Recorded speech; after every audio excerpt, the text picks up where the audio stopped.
Assalamualaikum warahmatullahi wabarakatuh. Alhamdulillahi ala ihsanih wa syukru lahu ala taufiqihi wa amtinanih wa asyhadu an la ilaha illallah wahdahu la syarika lahu ta'ziman li sya'nih wa asyhadu anna Muhammadan abduhu wa rasuluhu da'i ila ridwanih. Allahumma salli alaihi wa ala alihi wa ashabihi wa ikhwanih. Para hadirin dan hadirat, bapak-bapak dan ibu-ibu yang dirahmati oleh Allah Subhanahu wa taala, pada kesempatan yang bahagia ini insyaallah kita akan membahas tentang fikih perceraian. Yang tentunya pembahasan ini bukan bermaksud untuk agar kita bercerai, tidak, tapi sebaliknya agar para ikhwan dan akhwat memahami tentang bagaimana fikih cerai dalam Islam. Kenyataannya banyak orang-orang yang terjerumus dalam perceraian atau salah dalam menceraikan karena tidak paham dengan fikih perceraian. Karenanya saya sering berulang-ulang saya sampaikan bahwasanya seorang yang hendak menikah bukan hanya yang mempelajari fikih nikah, tetapi dia juga mempelajari fikih cerai. Karena kalau dia tidak paham tentang fikih cerai, rawan dia akan terjerumus dalam perceraian. Bukan baru apa-apa langsung belajar fikih poligami ya. Satu juga belum punya sudah fikih poligami. Para hadirin yang dirahmati Allah Subhanahu wa taala, kita tahu bahwasanya nikah merupakan karunia dari Allah Subhanahu wa taala. Dan Allah menyebutkan di antara anugerah yang Allah berikan kepada para rasul, kepada orang-orang yang sangat bertakwa adalah pernikahan. Walaqad arsalna rusulan min qablika wa ja'alna lahum azwajan wa dzurriyyah. Sungguh kami telah utus para rasul sebelum engkau wahai Muhammad sallallahu alaihi wasallam, wa ja'alna lahum azwajan wa dzurriyyah, dan kami jadikan bagi para rasul tersebut istri-istri dan anak-anak. Ini menunjukkan bahwasanya istri dan adanya anak-anak merupakan karunia yang Allah berikan kepada orang-orang yang Allah pilih, yaitu para rasul, orang-orang yang dekat dengan Allah Subhanahu wa taala. Kenapa? Karena pernikahan membawa banyak kemaslahatan yang diinginkan oleh syariat. Rasulullah SAW bersabda, "Ya ma'syaras syabab, man istata'a minkumul ba'ah falyatazawwaj." Wahai para pemuda, barang siapa di antara kalian yang mampu untuk menikah, maka menikahlah. Fa innahu aghaddu lil basar wa ahsanu lil farj. Sungguhnya pernikahan bisa menundukkan pandangan dan pernikahan lebih menjaga kemaluan. Ya, dan ini tentunya diinginkan oleh syariat. Syariat menginginkan ya bahwasanya seorang muslim terjauhkan dari fitnah-fitnah yang bisa menjerumuskan dia dalam hal-hal yang haram. Dianjurkan dia untuk menundukkan pandangan. Dia hendaknya menjaga kemaluannya, hendaknya dia menyalurkan syahwatnya pada jalan yang disyariatkan oleh Allah Subhanahu wa taala, yaitu pernikahan.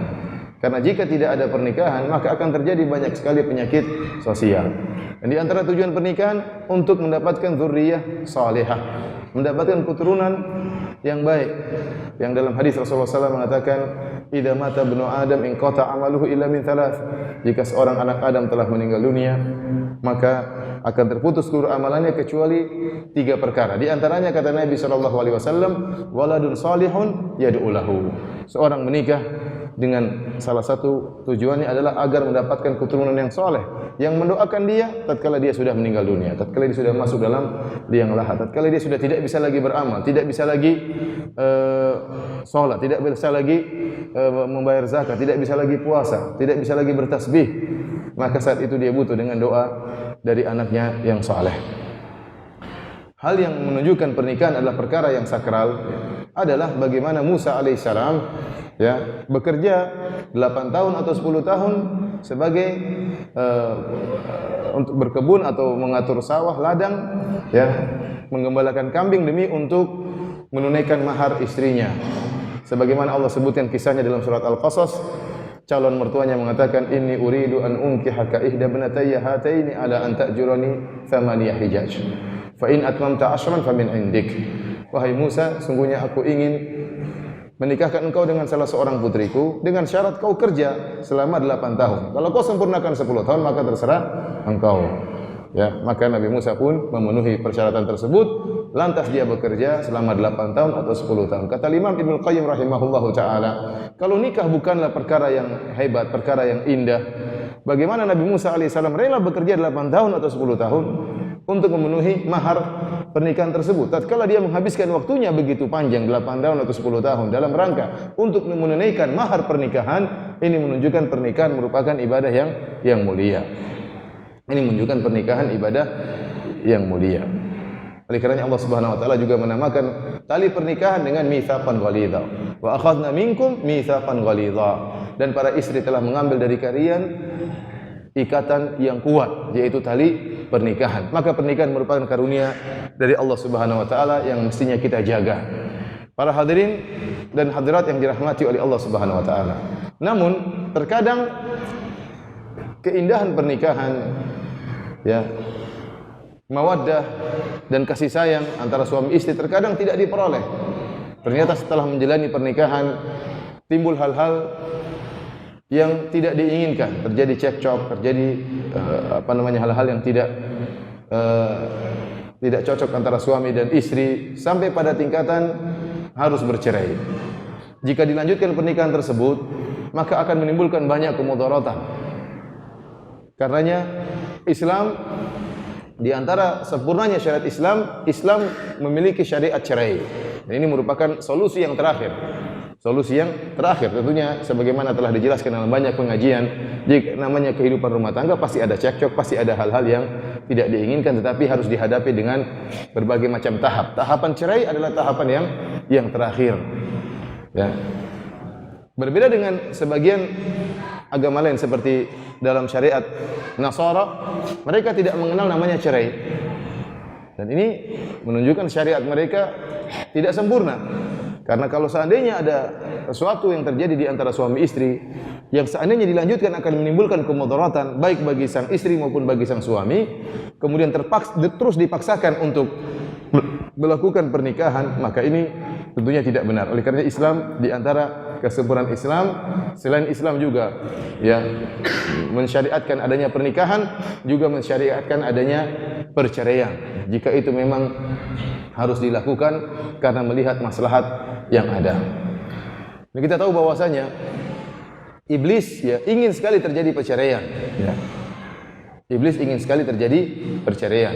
Ya. Setiap ada cekcok maka iblis ingin agar seorang suami menceraikan istrinya. Sebagaimana dalam hadis Rasulullah SAW mengatakan, Inna iblis yadha'u arsyahu 'alal ma', thumma yab'athu sarayahu. Sungguhnya iblis meletakkan singgasananya di atas air, di atas laut. Kemudian iblis mengirim anak buahnya. Fa'adanahum minhu manzilatan a'zamuhum fitnah. Kata Nabi SAW, yang paling kedudukannya dekat dengan iblis, kedudukannya paling tinggi dengan iblis, anak buahnya yang paling dekat dengan iblis, yang paling besar fitnahnya. Fayaji'u ahaduhum, setelah mereka menggoda manusia, mereka pun laporan kepada iblis. Yang satu datang mengatakan, iblis, qad fa'altu kadza wa kadza, saya telah melakukan ini dan itu. Kata iblis, ma fa'alta syai'an, kau belum melakukan apa-apa. Datang lagi anggota iblis berikutnya, saya telah melakukan demikian dan demikian. Kata iblis, ma fa'alta syai'an, kau tidak melakukan apa-apa. Sampai datang salah satu anggota iblis mengatakan, la azalu bihi hatta farraqtu bainahu wa baina imra'atihi. Aku senantiasa menggoda lelaki ini sampai akhirnya dia menceraikan istrinya. Kata iblis, nikma anta, engkau adalah anak buahku yang terbaik. Maka iblis pun mendekatkan anak buahnya tersebut dengan iblis. Ini dalil bahwasanya perceraian merupakan program yang sangat disenangi oleh iblis. Iblis sangat ingin terjadi perceraian antara seorang suami dan istri. Kenapa? Karena dalam pernikahan banyak sekali maslahat. Banyak sekali kemaslahan. Tadi saya katakan maslahat menundukkan pandangan, maslahat menjaga kemaluan, maslahat hilangnya penyakit-penyakit sosial, maslahat adanya anak saleh yang mendoakan kita setelah kita meninggal dunia, maslahat adanya tersebarnya semakin banyaknya kaum muslimin. Banyak sekali maslahat yang diinginkan oleh syariat dalam pernikahan. Jika terjadi perceraian, maka yang timbul adalah kemudaratan. Ya, bagaimana timbul lelaki bisa jadi terjerumus dalam kemaksiatan, kemudian wanita yang ditinggal menjadi seorang janda, entah bagaimana nasibnya, anak-anak bagaimana nasibnya, hidup tanpa dua orang tua yang ada di sisi mereka. Ini kemudaratan yang diinginkan oleh iblis. Maka kita katakan bahwasanya cerai adalah perkara yang disukai oleh iblis, ya, akan tapi dan dibenci oleh Allah Subhanahu wa taala. Tetapi jika perceraian tersebut pada tempatnya, ya, karena ada hal-hal yang membuat tidak mungkin pernikahan tersebut dilanjutkan, maka ini tidak jadi masalah. Ini tidak jadi masalah, dia merupakan solusi terakhir karena diharapkan kemaslahatan. Ya, misalnya seorang lelaki ya, tidak memberi nafkah kepada istrinya, memukuli istrinya, ya, sering menghina istrinya, maka tidak mungkin kita menyuruh sang istri sabarlah, sabarlah sampai kau mati sabar ya. Tidak mungkin juga. Dia juga ingin merasakan kebahagiaan, dia juga manusia. Dia ingin merasakan kebahagiaan, dia ingin punya suami yang mengayominya, dia ingin punya anak-anak yang soleh. Sementara kalau ternyata suaminya dengan model seperti ini, ya maka boleh ya terjadi perpisahan antara sang suami dan sang istri. Alhamdulillah, kita lanjutkan ya. Baik, insyaallah para hadirin dan hadirat yang dirahmati Allah Subhanahu wa taala, kita akan pada malam hari ini kita akan bahas ya mengenai fikih perceraian secara global, tentunya tidak akan detail karena waktu kita sempit, dan kita akan beri gambaran secara global ya tentang masalah perceraian ya. Mohon maaf, saya harus tulis di mana? Di papan tulis. Kita akan berbicara tentang fikih cerai ya. Saya tulis di sini. Jadi nikah ya menjadi buyar dengan apa? Dengan cerai atau pisah. Perpisahan antara lelaki dan wanita, antara pasangan suami istri bisa timbul dari tiga pihak. Bisa timbul dari pihak hakim atau pemerintah. Hakim dengan hak dia tatkala melihat ternyata suami istri tersebut tidak mungkin untuk melanjutkan pernikahannya. Misalnya terjadi sesuatu, contohnya ternyata diketahui sang wanita adalah saudara sepersusuan sang lelaki. Maka ini tidak mungkin dilanjutkan meskipun saling mencintai dan berusaha untuk tetap mempertahankan pernikahan mereka. Maka hak hakim untuk memutuskan memegat pernikahan antara suami istri tersebut. Atau contohnya misalnya kalau dalam hukum Islam misalnya sang suami ternyata murtad. Sang suami ternyata murtad, maka harus atau masuk ke dalam agama yang lain, maka pernikahan tersebut harus dipegat, dipisahkan. Yang melakukannya adalah apa? Hakim. Kemudian pernikahan juga bisa timbul atas permintaan wanita ya, dari sang wanita. Kalau ini dalam bahasa istilah fikih namanya fasakh. Bisa juga pernikahan timbul dari sisi wanita yang disebut dengan khulu. Apa namanya? Khulu. Hukum asal khulu, wanita minta pegatan, hukum asalnya haram. Rasulullah SAW bersabda, ayyuma imra'atin talabat min zawjiha talaq min ghairi ma ba'sin fa haramun 'alaiha raihatul jannah. Oh kama qala Nabi sallallahu alaihi wasallam. Wanita mana saja yang minta cerai dari suaminya tanpa ada alasan yang syar'i, maka haram bagi dia bau surga. Haram bagi dia harumnya surga. Dalam riwayat yang lain kata Nabi sallallahu alaihi wasallam, al-mukhtali'atu mal'unat. Sungguhnya para wanita yang minta cerai, yang melepaskan pakaian pernikahan dari tubuhnya, ya, maka dia adalah terlaknat oleh Allah Subhanahu wa taala. Oleh karena hukum asal wanita tidak boleh minta cerai kepada suaminya kecuali kalau ada hal-hal yang memang membolehkan dia untuk minta cerai. Secara umum, sebab-sebab yang membuat boleh seorang wanita minta khulu adalah jika sang suami tidak bisa menunaikan kewajibannya atau fungsinya sebagai suami. Contohnya dia tidak bisa beri nafkah. Dia tidak kasih nafkah sama istrinya, maka sang istri boleh berhak untuk minta cerai. Contohnya dia tidak bisa menggauli istrinya, dia tidak bisa memenuhi kebutuhan biologis istrinya, entah dia cacat, entah dia penyakit, maka berhak sang wanita juga tidak bisa kita katakan kamu sabar-sabar. Ada wanita yang bersabar, ada wanita yang tidak bersabar, dia khawatir dirinya terjerumus dalam zina, maka syariat memandang secara umum. Tidak bisa kita katakan kepada wanita ini, sudahlah kau sabar saja, tidak apa-apa, hidup cuma sementara ya. Tidak bisa begitu ya. Dia juga punya hasrat, dia juga harus menyalurkan hasratnya. Maka tatkala suaminya tidak bisa memenuhi kebutuhan biologisnya dengan berbagai macam alasannya, dia berhak untuk minta cerai. Dan alasan-alasan yang lain yang disebut oleh para ulama. Atau misalnya sang suami ternyata berakhlak buruk, suka memukul suaminya, suka mencaci maki keluarganya misalnya, suka menghina keluarganya. Sang istri tidak betah mendengar ini semua. Ya kita mungkin katakan sabar dan bersabar, nasihati suami. Tetapi belum tentu suami kemudian sadar, dia terus mencaci maki istrinya, menjelek-jelekan istrinya dan sebagainya.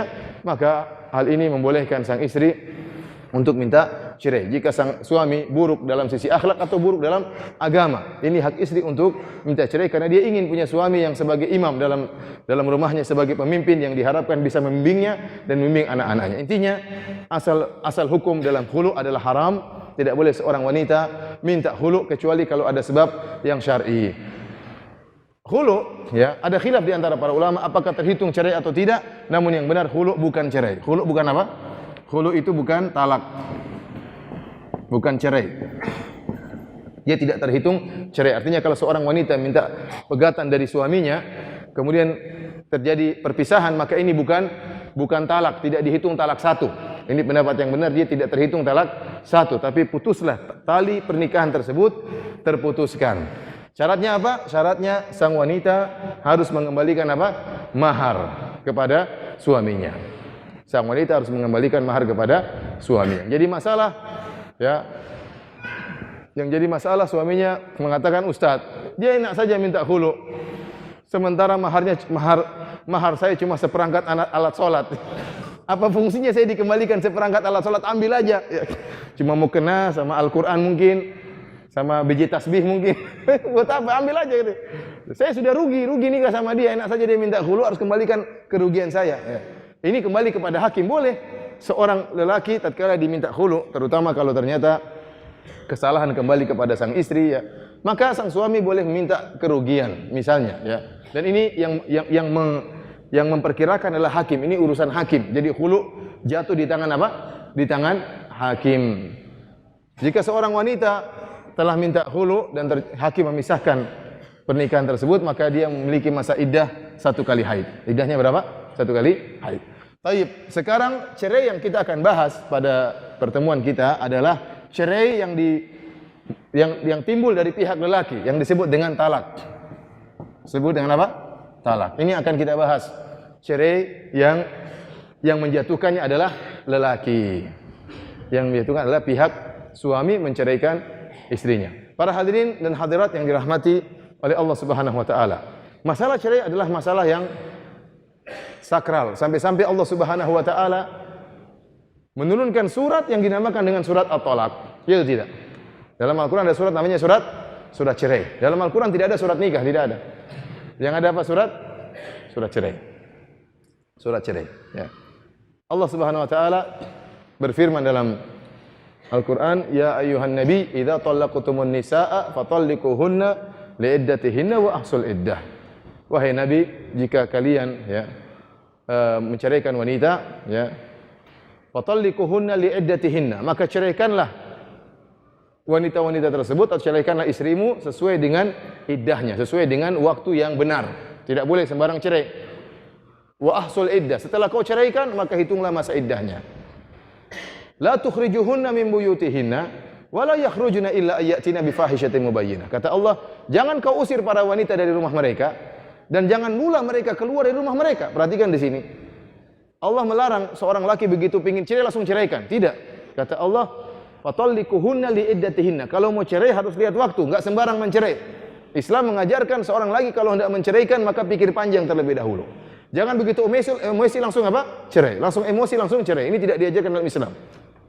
Kemudian tatkala sudah menceraikan istrinya, kata Allah, la tukhrijuhunna min buyutihinna. Jangan kau keluarkan mereka dari rumah-rumah mereka. Tidak sebagaimana sebagian suami, kamu saya cerai, sudah pergi sana, diusir. Tidak. Wala yakhrujna, dan mereka pun para wanita tidak keluar dari rumah mereka. Kalau sudah dicerai, tetap di rumah. Jangan begitu dicerai emosi, ya sudah saya kabur ke rumah orang tua. Ya. Wa tilka hududullah. Wa may yata'adda hududallahi faqad dzalama nafsah. Dan inilah batasan-batasan Allah. Allah kasih aturan dalam cerai. Cerai kalau dilakukan dengan tepat adalah ibadah. Saya katakan, cerai kalau dilakukan dengan tepat dapat pahala dari Allah Subhanahu wa taala. Baik sang lelaki maupun sang wanita, ada aturan-aturan yang tidak boleh mereka langgar. Barang siapa yang melanggarnya, kata Allah, faqad dzalama nafsah, maka dia telah menzalimi dirinya sendiri. Kata Allah kemudian juga, la tadri la'alla Allah yuhditsu ba'da dzalika amra. Kemudian kata Allah Subhanahu wa taala, fa idza balagna ajalahunna famsikuhunna bima'rufin aw farikuhunna bima'ruf wa ashidu dzawai adli minkum wa aqimu syahadata lillah. Ya. Para hadirin rahmati Allah Subhanahu wa taala, sampai Allah turunkan surat tentang masalah cerai yang mengajarkan bagaimana cara laki dalam menceraikan. Tapi bagaimana seorang laki menjatuhkan cerai? Seorang lelaki tatkala hendak menjatuhkan cerai, maka dengan lafal. Dengan lafal. Lafal cerai, ya, kita berbicara tentang lafal cerai. Lafal cerai ada dua model. Ada namanya lafal yang soreh. Ada namanya lafal kinayah, tidak soreh.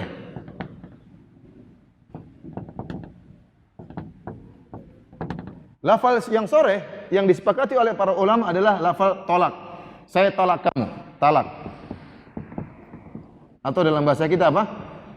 Cerai. Adapun lafal yang lainnya ada khilaf, dia termasuk lafal soreh atau tidak. Mazhab Syafi'i memandang ada lafal yang lain selain lafal cerai. Contohnya misalnya firaq. Firaq. Dalam bahasa kita artinya apa? Pisah. Atau misalnya tasrih. Sama artinya juga maknanya pisah. Sebagian ulama Syafi'i mengatakan, kenapa? Karena lafal firaq dan tasrih datang dalam Al-Qur'an. Seperti Allah Subhanahu wa taala berfirman, wa iya tafarraqa yughnillahu kullam min sa'ati. Seandainya dua mereka ini berpisah, artinya cerai. Allah menggunakan lafal tafarraq. Demikian juga kata Allah, wa fariqu au fariquhunna bima'ruf. Atau ceraikanlah mereka. Lafal firaq ini menunjukkan lafal firaq merupakan lafal yang sharih menurut ulama Syafi'iyah. Kemudian contohnya tasrih, au tasrihum bi ihsan, atau ceraikan dengan cara yang baik. Ingat, mencerai pun harus dengan cara yang baik. Tetapi Allah alam bisawab, saya condong kepada pendapat bahwasanya lafal yang sharih cuma lafal talak, cerai. Kenapa? Karena lafal firaq dan tasrih ya bukanlah lafal yang merupakan nas. Lafal firaq dan tasrih juga digunakan dalam makna-makna yang lain. Demikian juga dalam penggunaan masyarakat kita, kalau kita menggunakan kalimat pisah bukan berarti cerai. Banyak kita menggunakan kalimat pisah dalam masalah-masalah yang lain. Tapi kalau kita sudah menggunakan kalimat cerai, maka sudah dipahami itu berkaitan dengan pernikahan. Adapun lafal kinayah, maka selain ini seluruh lafal yang menunjukkan adanya perpisahan tetapi bukan lafal cerai, maka dia lafal kinayah. Maka barang siapa yang menggunakan lafal kinayah, talaknya jatuh jika diniatkan cerai, diniatkan talak. Contohnya, pulanglah ke rumah orang tuamu. Pulanglah ke rumah orang tuamu. Ini lafal ya kinayah, tidak sharih. Maka bisa diartikan cerai, bisa diartikan tidak cerai, tergantung niat. Dalil-dalil juga menunjukkan akan hal tersebut.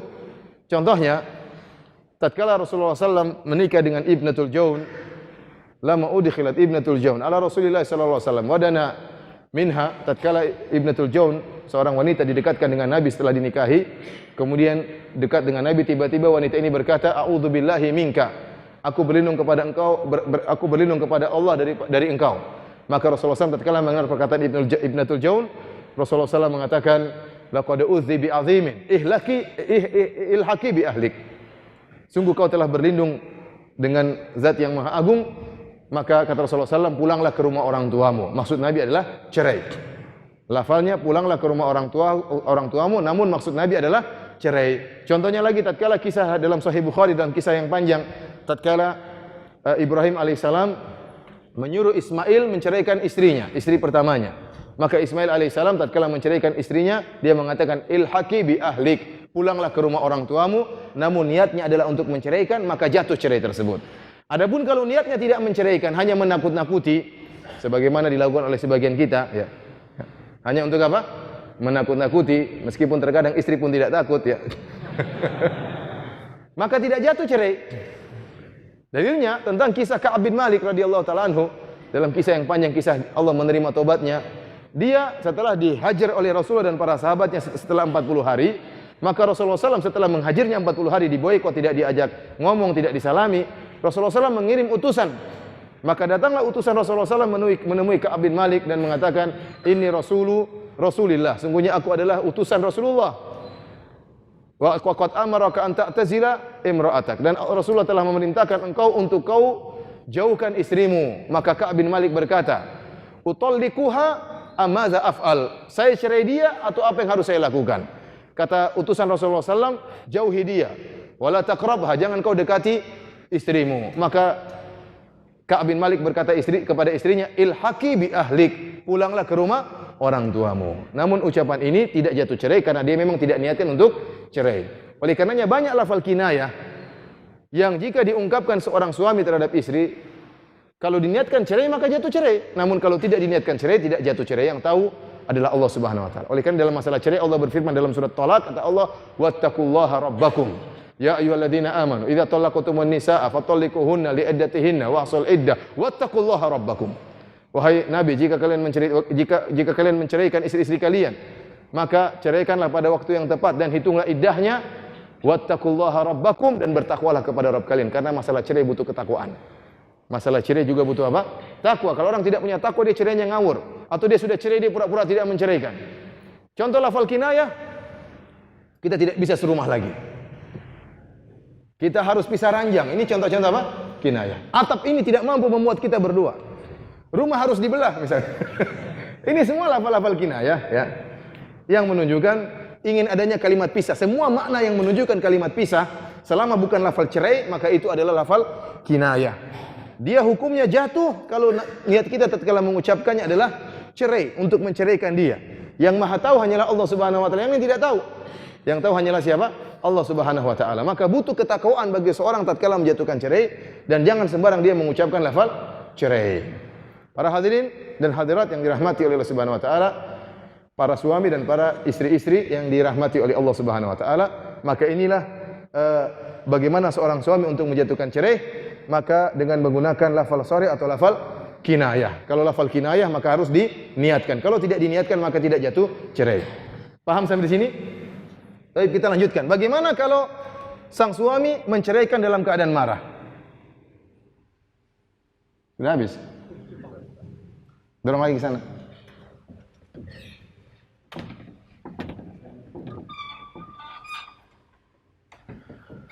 Bagaimana kalau cerai dalam keadaan marah? Ganti spidolnya biar variasi. Cerai tolakul ghadban atau cerai dalam keadaan marah. Cerai dalam kondisi marah. Apakah talaknya jatuh atau tidak? Seorang suami marah-marah sampai istrinya, "Kamu saya cerai!" teriak dengan sekuat-kuatnya. Talaknya jatuh atau tidak? Dan sering ada yang bilang tidak. Sering saya ditanya oleh bapak-bapak maupun ibu-ibu, terutama bapak-bapak, mengatakan, "Ustaz, bagaimana saya menceraikan istri saya sementara saya dalam kondisi marah?" Ya, kita katakan hampir 99% perceraian timbul karena kemarahan. Ya. Ada memang kasus di mana seorang mencerai istrinya dalam keadaan tidak marah, namun ini jarang. Ya. "Wahai cintaku, wahai sayangku, kita cerai aja ya." Ini hampir tidak ada seperti itu. Hampir tidak ada. Semuanya kau satu-satunya dalam kehidupanku, tapi kita cerai aja. Ini enggak ada. "Engkau juga suamiku satu-satunya, tapi kita pisah aja, saya setuju." Ini juga ada dalam cerita. Hampir tidak ada. Namun mungkin terjadi, mungkin karena ada maslahat yang harus mereka pikirkan. Ya, mungkin seperti sang suami terpaksa harus pisah dari istrinya harus merawat kedua orang tuanya misalnya, sementara di luar negeri misalnya, ya sudah kita cerai aja, semoga Allah berikan ganti yang lebih baik. Namun kebanyakan perceraian terjadi karena kemarahan. Apakah perceraian yang terjadi karena kemarahan hukumnya jatuh atau tidak? Maka perhatikan, kondisi orang marah ada 3. Yang pertama, marah yang sangat tinggi sampai seperti orang gila. Sampai seperti orang gila, seperti tidak sadar. Orang gila singkatannya apa? Orgil kah? Orang gila. Jika dia sudah marah dengan marah yang benar-benar menutup otaknya, seperti orang minum khamar, dia tidak bisa bedakan antara si A dan si B, dia tidak bisa bedakan antara istrinya dengan kucingnya, tidak bisa dibedakan, maka talak tersebut tidak jatuh dengan ijma ulama. Benar-benar tidak sadar apa yang dia ucapkan, dia tidak tahu kalau dia ngomong cerai, dia tidak tahu, dia tidak sadar. Dia ngomong-ngomong cerai, dia tidak sadar. Waktu ditanya, saya tidak ingat. Dan ini lihat, makanya saya bilang cerai masalah takwa kepada Allah. Bisa jadi dia bohong di depan qadhi, dia bilang, "Saya tidak ingat Pak Qadhi, Pak Hakim. Waktu saya menceraikan dia, saya tidak ingat." Benar, tidak ingat, maka tidak jatuh. Menurut hukum qadhi, hukum hakim, dia tidak jatuh menceraikan. Kenapa? Karena dia marah dalam kondisi yang sangat tinggi kemarahannya. Tetapi di sisi Allah jatuh atau tidak? Jatuh. Kenapa? Dia bohongi si qadhi. Dia mengatakan dia tidak ingat padahal dia apa? Ingat.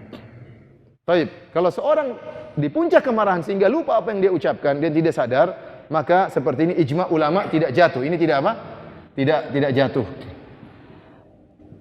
Tidak jatuh cerai. Tidak berlaku. Tidak jatuh. Kondisi kedua, di awal kemarahan,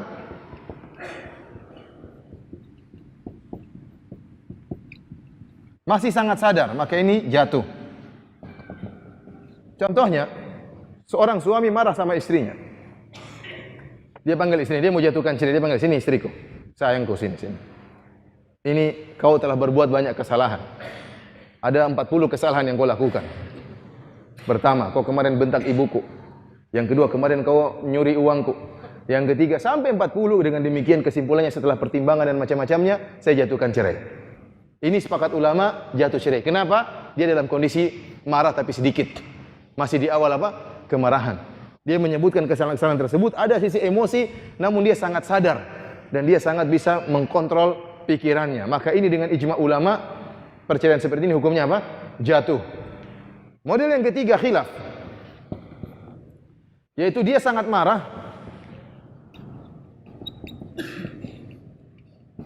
Tapi masih sadar. Bagaimana hukumnya? Jatuh atau tidak? Ada khilaf, ada dua pendapat di kalangan para ulama. Artinya apa? Dia marah sama istrinya. Kau kurang ajar, dia lempar piringnya, pang, hancur. Dia banting pintunya, pang, dia tendang istrinya. Terus dia tinju istrinya. Emosi atau tidak? Kamu saya cerai, tahu enggak? Masalah gitu. Ini dia mengatakan demikian, dia emosinya luar biasa, namun dia sadar. Ini ada khilaf di antara para ulama. Sebagian ulama mengatakan, banyak ulama yang mengatakan talak seperti ini jatuh. Kenapa? Dia masih sadar. Dia masih sadar dengan apa yang dia ucapkan. Tatkala dia masih sadar dengan apa yang dia ucapkan, maka talak tersebut jatuh. Sebagian ulama mengatakan talak tersebut tidak jatuh karena ada hadis yang diperselisihkan oleh para ulama, dihasankan oleh Syekh Al-Albani dalam Sunan Abi Daud yang maknanya apa namanya? La talak fi ighlaq. Tidak ada perceraian fi ighlaq tatkala tertutup sedang marah, tatkala sedang emosi. Jadi tatkala dia emosi dengan keemosian seperti itu, ada nau' minal iglaq, yaitu otaknya sedikit tertutup, dia tidak bisa berpikir panjang.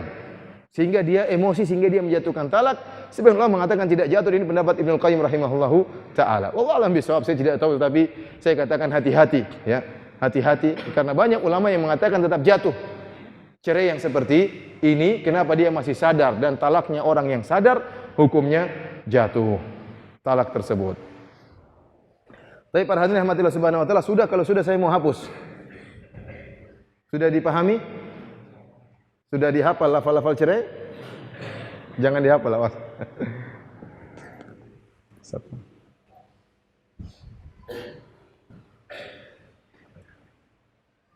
Azan berapa menit lagi? Azan berapa menit lagi? 10 menit lagi? Tadi terpotong bel-bel tadi lama jadi. Tapi kita lanjutkan para hadirin rahmatillah subhanahu wa taala. Sekarang kita bahas talak itu ada dua, ya. Talak ada dua model. Yang merah boleh, keren. Yang pertama namanya talak sunni, talakun sunni. Talak salafi maksudnya, bukan ya. Yang kedua talak bid'i. Bid'ah atau talak bid'i. Ya. Bukan talak sunni, talak syi'i, enggak ya.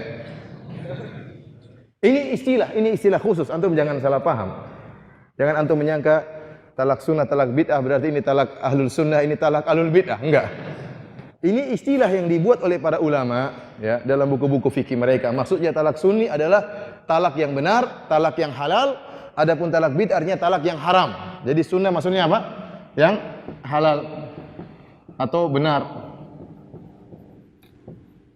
Dan talak bid'ah artinya apa? Talak yang apa? Yang haram, yang tidak benar. Dan pembahasan tentang talak sunnah dan talak bid'i hanya berkaitan tentang wanita yang punya haid. Wanita yang punya haid. Adapun wanita yang tidak ada haidnya, maka tidak ada talak bid'ah dan tidak ada talak sunnah. Saya ulangi.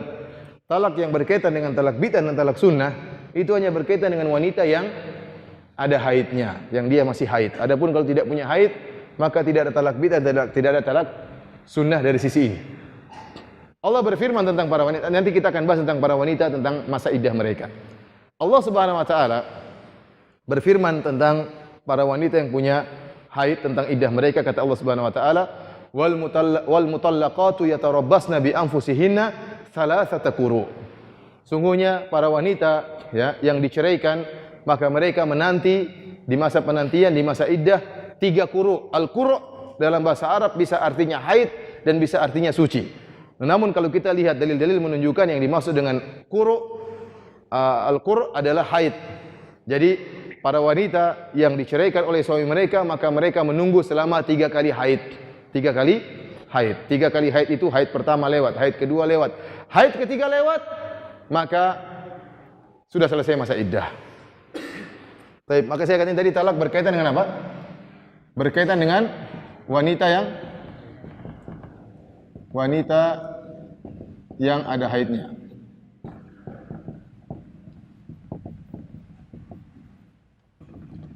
Yang disebut dengan talak sunnah. Talak sunnah adalah seorang lelaki menceraikan jika memenuhi 2 persyaratan. Pertama, dia menjatuhkan talak 1.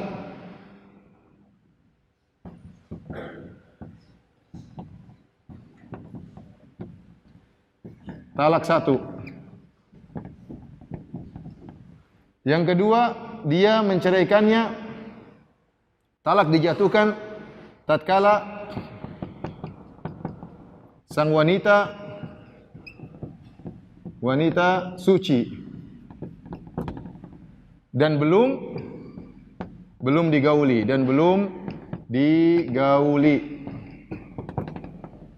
Ini talak yang sunnah, talak yang benar. Pernah terjadi di zaman Rasulullah SAW, sahabat junior yaitu Abdullah bin Mas'ud, masih junior, ilmunya kurang tatkala itu, maka dia pun menikah dengan seorang wanita, dia ceraikan istrinya tatkala sedang haid. Maka hal ini dilaporkan oleh Umar kepada Nabi sallallahu alaihi wasallam bahwasanya putranya Abdullah bin Umar telah menceraikan istrinya dalam keadaan haid. Maka Rasulullah SAW mengatakan, murhu falyuraji'ha. Maka perintahkan Ibnu Umar untuk kembali lagi kepada istrinya. Ya. Kemudian kalau istrinya sudah suci, maka jika dia ingin melanjutkan maka lanjutkan, ingin kembali, kalau dia ingin menceraikan maka dia ceraikan, kata Nabi, sebelum dia menyentuh wanita istrinya, sebelum dia menggauli istrinya. Dari sini para ulama mengambil kesimpulan bahwasanya namanya talak yang sunni, talak yang benar adalah jika memenuhi 2 persyaratan. Pertama, talak yang dijatuhkan talak 1 bukan talak 3. Yang kedua, talaknya dijatuhkan tatkala istrinya dalam keadaan suci, belum dia gauli. Yang menyelisih ini namanya talak bid'ah. Contohnya apa? Ditalak tatkala haid.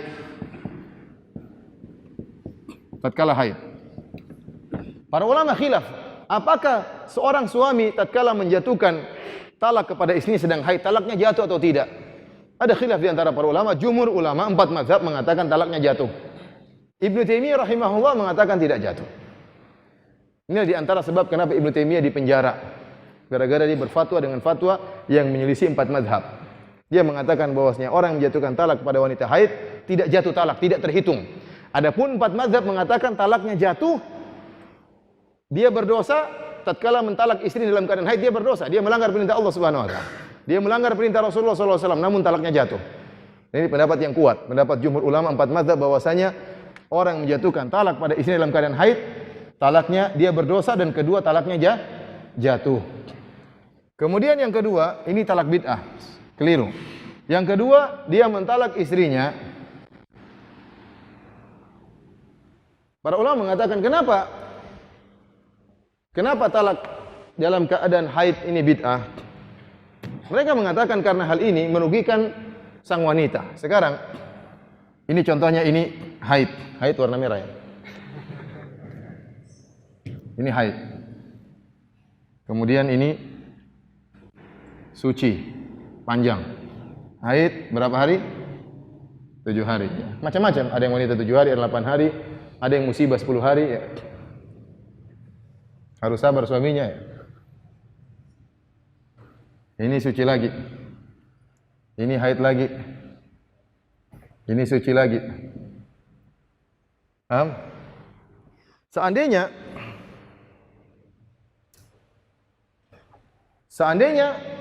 sang lelaki menjatuhkan talak pada istrinya di masa haid, jatuh talak di sini. Talak. Maka haid ini tidak dihitung. Paham?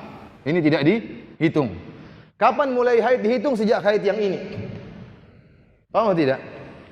Jadi ini haid pertama, ini haid kedua, tambah lagi haid yang ketiga di sini.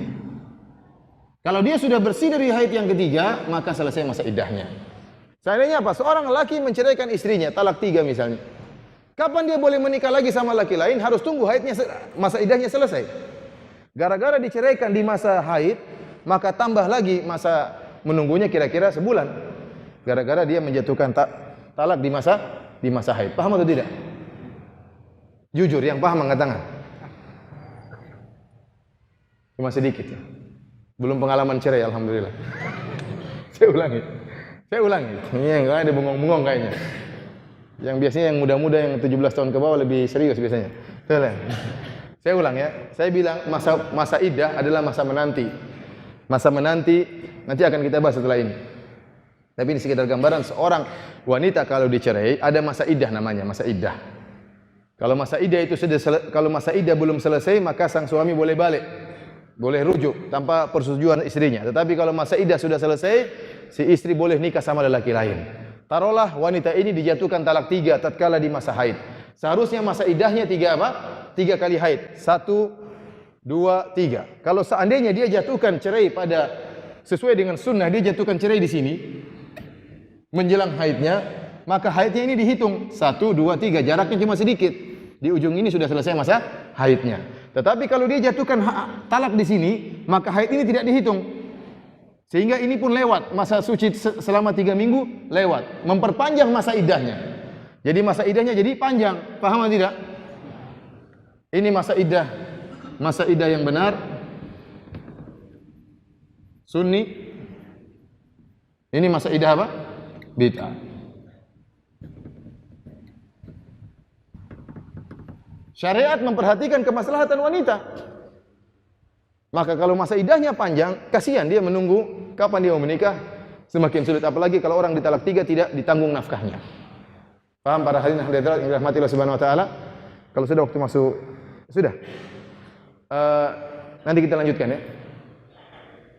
Insyaallah setelah salat Isya. Allah taala alam, besok kita kembalikan kepada Al-Ustaz. Bismillahirrahmanirrahim. Alhamdulillah salatu wassalamu ala Rasulillah wa ala alihi wa ashabihi wa man tabi'ahum bi ihsan ila yaumil qiyamah. Amma ba'd, kita lanjutkan pengajian kita ya, para ikhwan dan akhwat yang dirahmati oleh Allah Subhanahu wa taala. Tadi kita telah bahas tentang talak yang sunnah yang sesuai dengan aturan ya. Sekarang kita bahas tentang talak yang bid'ah. Di antara talak-talak yang haram yang tidak boleh dikerjakan adalah talak tatkala istri sedang haid. Yang kedua adalah langsung mentalak istri dalam keadaan suci namun digauli. Istri dalam kondisi suci namun digauli.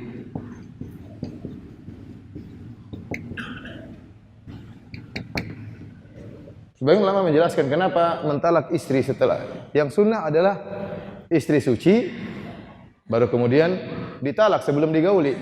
Namun jika istri suci kemudian digauli baru ditalak, maka ini tidak diperbolehkan, tidak sesuai dengan sunnah. Kenapa? Dikhawatirkan setelah dia gauli ternyata nanti istrinya hamil. Setelah istrinya hamil dia menyesal. Syariat ingin seorang lelaki tatkala menjatuhkan cerai benar-benar dengan pandangan yang tajam, dia memandang akibat dan dampaknya, bukan hanya sekedar dia sekedar emosi kemudian menceraikan. Tetapi kalau dia emosinya muncul setelah istrinya suci kemudian dia gauli terus dia marah dia ceraikan, khawatir ternyata kemudian istrinya dalam keadaan hamil dan ini juga mengakibatkan iddahnya sang istri juga panjang karena iddahnya nanti setelah dia melahirkan. Ya. Oleh karenanya tidak boleh menceraikan istri tatkala dalam keadaan suci dan sudah digauli. Yang ketiga, ini 1, 2, 3, langsung menjatuhkan talak 3.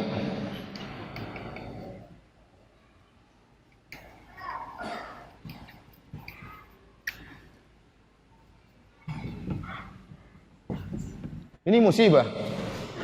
Betapa banyak lelaki yang emosi tatkala menjatuhkan cerai langsung menjatuhkan talak 3. Ikhwan, seorang laki tatkala menjalin pernikahan dengan seorang wanita, dia telah mengantongi 3 talak. Dia punya 3 talak, kesempatan untuk menjatuhkan talak 3 kali. Dan tidak, buat apa dia langsung jatuhkan talak 3? Ini pun ada khilaf di antara para ulama. Jumhur ulama 4 mazhab mengatakan, barang siapa yang menjatuhkan talak 3, dia berdosa, tetapi jatuh talak 3 tersebut. Berbeda dengan Syekhul Islam Ibnu Taimiyah. Sekali lagi Ibnu Taimiyah menyelisih 4 mazhab dalam masalah ini. Ya.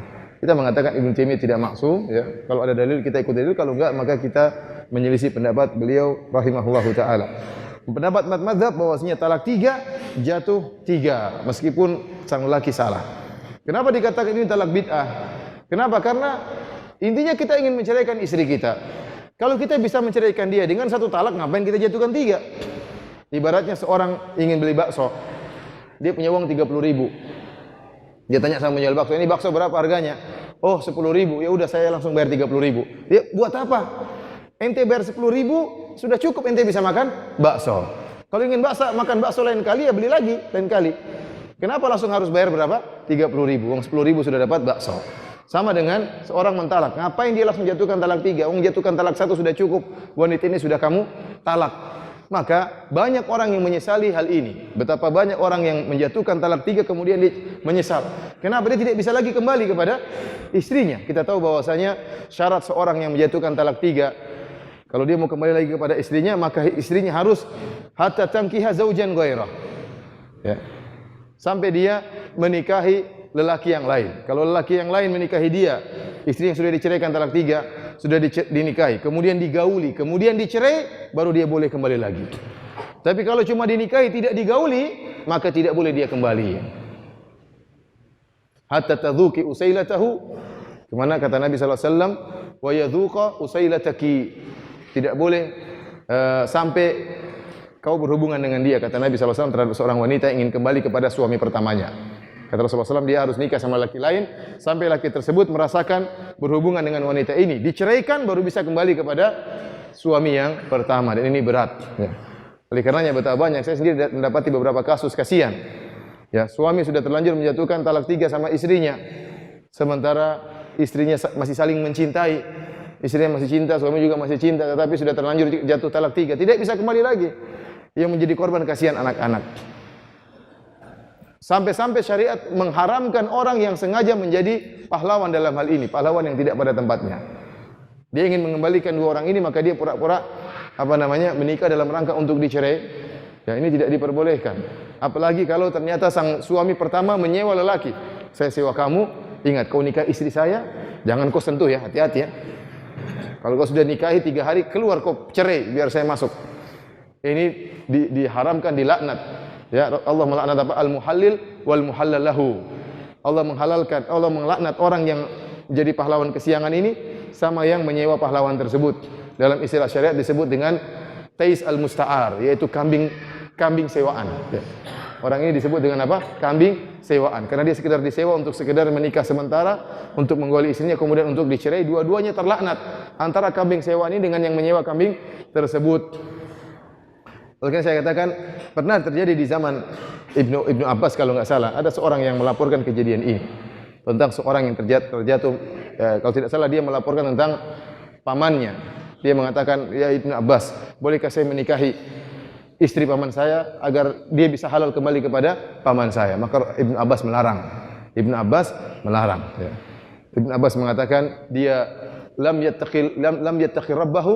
Allah mengatakan tatkala mencerai, kata Allah, wattaqullaha rabbakum, hendaknya kalian bertakwa kepada Allah tatkala menjatuhkan cerai. Orang ini kata Ibnu Abbas, dia tidak waqad asa rabbahu, dia telah bermaksiat kepada Rabbnya dan dia tidak bertakwa kepada Rabbnya, walam yaj'alillahu lahu makhraja, maka Allah tidak berikan jalan keluar kepada dia. Tahukah Anda bahwa ayat tentang wa may yattaqillaha yaj'al lahu makhraja, ayat ini dalam surat Talaq sering diucapkan oleh para ustaz, disebutkan oleh para dai bahwasanya wa may yattaqillaha yaj'al lahu makhraja. Barang siapa yang bertakwa kepada Allah, maka Allah akan berikan bagi dia solusi jalan keluar. Maksudnya ayat ini, barang siapa yang bertakwa tatkala menceraikan. maka Allah akan berikan jalan keluar. Meskipun ayat ini umum nanti berlaku dengan segala hal, tetapi pertama kali ayat turun ayat ini berkaitan dengan cerai, yang menunjukkan orang tatkala menjatuhkan cerai harus bertakwa kepada Allah, maka niscaya Allah akan berikan dia jalan keluar bagi dia maupun bagi istrinya jika mereka berdua menjalankan syariat Allah dalam menceraikan. Barang siapa yang menceraikan langsung jatuhkan talak 3, maka dia tidak bertakwa kepada Allah, tidak ada solusi bagi dia. Maka ini juga adalah talak yang bid'ah, yang tidak sesuai dengan sunnah Nabi sallallahu alaihi wasallam. Saya tanya sama antum, kalau seseorang menceraikan istrinya jatuh talak 3, setelah dia jatuhkan talak 3, kemudian istrinya ini dinikahi oleh lelaki lain tanpa persetujuan, nikah sama laki lain, dia juga nikah sama perempuan lain, tahu-tahu tidak cocok, masih ingat terus sama istri yang dulu, istrinya pun masih ingat terus sama dia, akhirnya ribut sama suami barunya, cerai sama suami barunya. Boleh enggak suami pertama kembali lagi kepada istrinya? Boleh atau tidak? Boleh. Setelah dia kembali kepada istrinya yang pertama, sekarang dia mengantongi lagi berapa perceraian? Hah? Dia sudah jatuhkan talak 3, saya bilang. Ini laki-laki jatuhkan talak 3. Ini paham enggak sih orang kalau sudah nikah punya jatah talak berapa? 3. Kalau dia buang semua 3-3-nya, habis. Sekarang dengan syarat dia boleh kembali kalau istrinya nikah sama laki lain kemudian cerai. Kalau sudah cerai dia kembali lagi kepada istrinya akad nikah yang baru, maka dia mengantongi lagi berapa perceraian? 3 lagi. Dia kantongi lagi 3. Kali ini dia keluarin satu-satu. Paham? Baik. Pertanyaan berikutnya. Kalau seorang menceraikan istrinya talak 1, ada masa iddahnya atau tidak? Ada masa iddahnya. Kalau masa iddahnya habis, dia mau kembali kepada istrinya, istrinya tidak mau. Istrinya berhak menolak karena masa iddah, masa menunggu sudah habis. Istri yang ditalak 1 ini kemudian nikah sama lelaki lain. Dia sudah bosan sama suaminya. Waktu dia nikah sama lelaki lain ternyata tidak bahagia. Akhirnya cerai. Akhirnya suaminya yang pertama tadi ngelamar lagi dia. Nikah lagi dia. Sekarang waktu dia nikah lagi kepada istri yang dulu itu, dia tinggal mengantongi berapa cerai? 2 apa 3? 2 apa 3? 3. Wah, yang bilang 2 angkat tangan. Yang bilang 3 angkat tangan. Hah? Bilang aja wallahu alam. Yang benar dia cuma kantongi 2. Dia cuma kantongi berapa? 2. Secara logika harusnya dia kantongi 3 karena lebih parah yang apa? Yang sudah jatuhkan talak 3. Ini kan dia baru jatuhkan talak 1. Kemudian dinikahi sama laki lain. Tapi demikianlah pendapat para ulama bahwasanya dan penjelasan para sahabat bahwasanya dia hanya memiliki 2 apa? 2 talak. Tapi para ikhwan dan akhwat yang dirahmati Allah Subhanahu wa taala, ini adalah talak bid'ah, ini talak sunnah. Saya tanya sama antum, kalau seorang menceraikan istrinya dalam keadaan hamil 3 bulan dia ceraikan istrinya. Talak sunnah apa talak bid'ah? Yang bilang sunnah angkat tangan. Yang bilang bid'ah angkat tangan. Yang bilang wallahu alam angkat tangan. Yang benar tidak sunnah, tidak bid'ah. Kan saya sudah bilang, talak sunnah dan bid'ah berkaitan dengan wanita yang sedang haid, yang ada haidnya. Kalau wanita hamil enggak ada haidnya. Kalau ada darah yang keluar wanita sedang hamil namanya darah fasid, darah yang rusak. Oleh karenanya kalau seorang menceraikan istrinya dalam keadaan hamil, maka dia bukan talak sunnah dan juga bukan talak bid'ah. Dia boleh. Dia sudah cerdas, istrinya sedang hamil, tahu sedang hamil, dia nekat ceraikan, berarti sudah siap menanggung resikonya. Beda tatkala seorang sudah menggauli istrinya, dia ceraikan, ternyata hamil, ya dia tidak siap menanggung resiko, ternyata istri saya hamil. Aduh gimana ini, anak saya gimana, jadi bingung.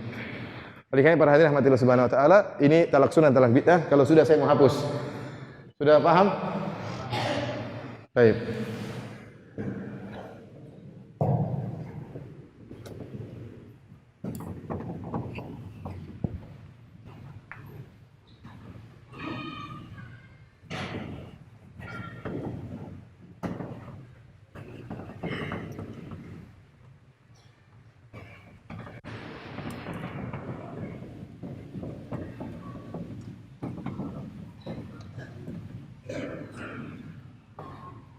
Sekarang pembahasan berikutnya kita akan bahas tentang masa iddah, masa-masa iddah para wanita Wanita yang diceraikan atau yang memiliki masa iddah ada berbagai macam model. Yang pertama adalah wanita hamil. Masa iddahnya kapan? Sampai melahirkan. Allah Subhanahu wa taala berfirman dalam surat At-Talaq, wa ulatul ahmali ajaluhunna ayyadhna hamlahun. Adapun wanita yang mengandung, maka masa iddah mereka sampai dia mengeluarkan kandungannya. Seandainya wanita ini mau menikah, misalnya sudah dijatuhkan talak 3, dia mau menikah, tidak boleh sampai keluar apa? Anaknya. Ternyata waktu dia melahirkan, anaknya 3, kembar 3. Maka waktu keluar pertama dia masih belum menikah. Paham? Baru keluar anak pertama masih belum boleh menikah, sampai keluar 3-3-nya baru boleh menikah. Sudah ada yang siap menikah, sudah keluar belum masih ada sisa 2. Oh, tunggu sampai selesai. Kalau sudah keluar semuanya baru dia boleh menikah, karena masa iddahnya selesai kalau keluar semua isi perutnya. Paham? Dalilnya dalam surat At-Talaq. Wanita yang kedua adalah wanita yang ada haidnya. Yang ada haidnya. Tadi masa iddahnya berapa? 3 kali haid. 3 kali haid, bukan 3 kali suci. 3 kali haid. Ya, wal mutallaqatu yatarabbasna bi anfusihinna thalathata quru. Dan wanita-wanita yang diceraikan maka mereka menanti 3 kali haid. Baik, yang ketiga, wanita yang tidak ada haidnya. Wah, hebat nih tidak ada haidnya.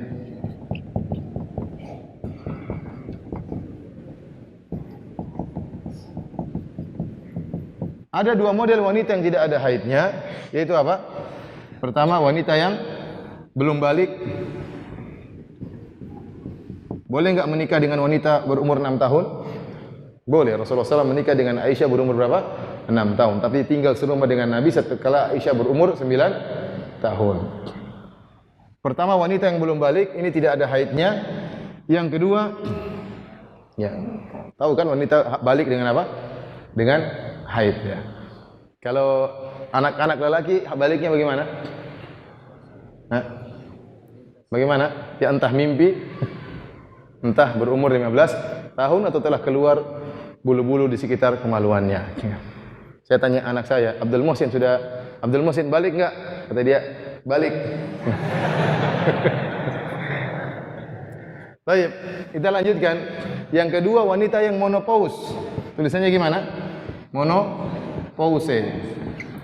Adalah wanita yang sudah mencapai sinul ya'as, tidak bisa lagi punya haid. Maka wanita ini model wanita yang tidak ada haidnya, masa iddahnya 3 bulan.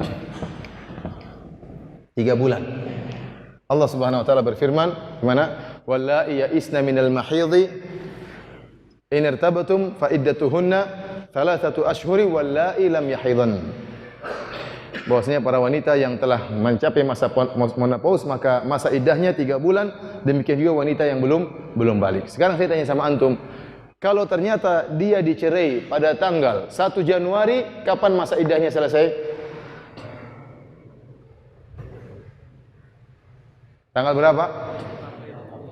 Hah? Ada yang bilang 1 April. Siapa yang bilang 1 Maret?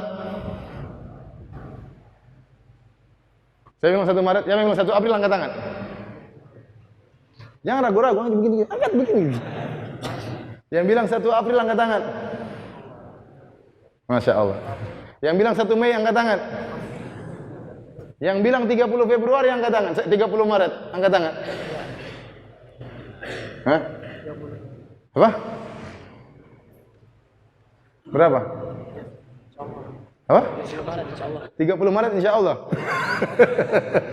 Salah semua. Hitungnya pakai tanggalan Hijriah, jangan pakai tanggalan Masehi. 3 bulan maksudnya bulan apa? Hijriah. Paham? Sama kayak teka-teki bertanya, mana yang kamu rayakan? Kalau seandainya hari kemerdekaan bertemu dengan hari Natal, mana yang kamu rayakan? Hah? Tidak mungkin kan? 17 Agustus kapan bertemu dengan 25 Desember? Enggak ketemu.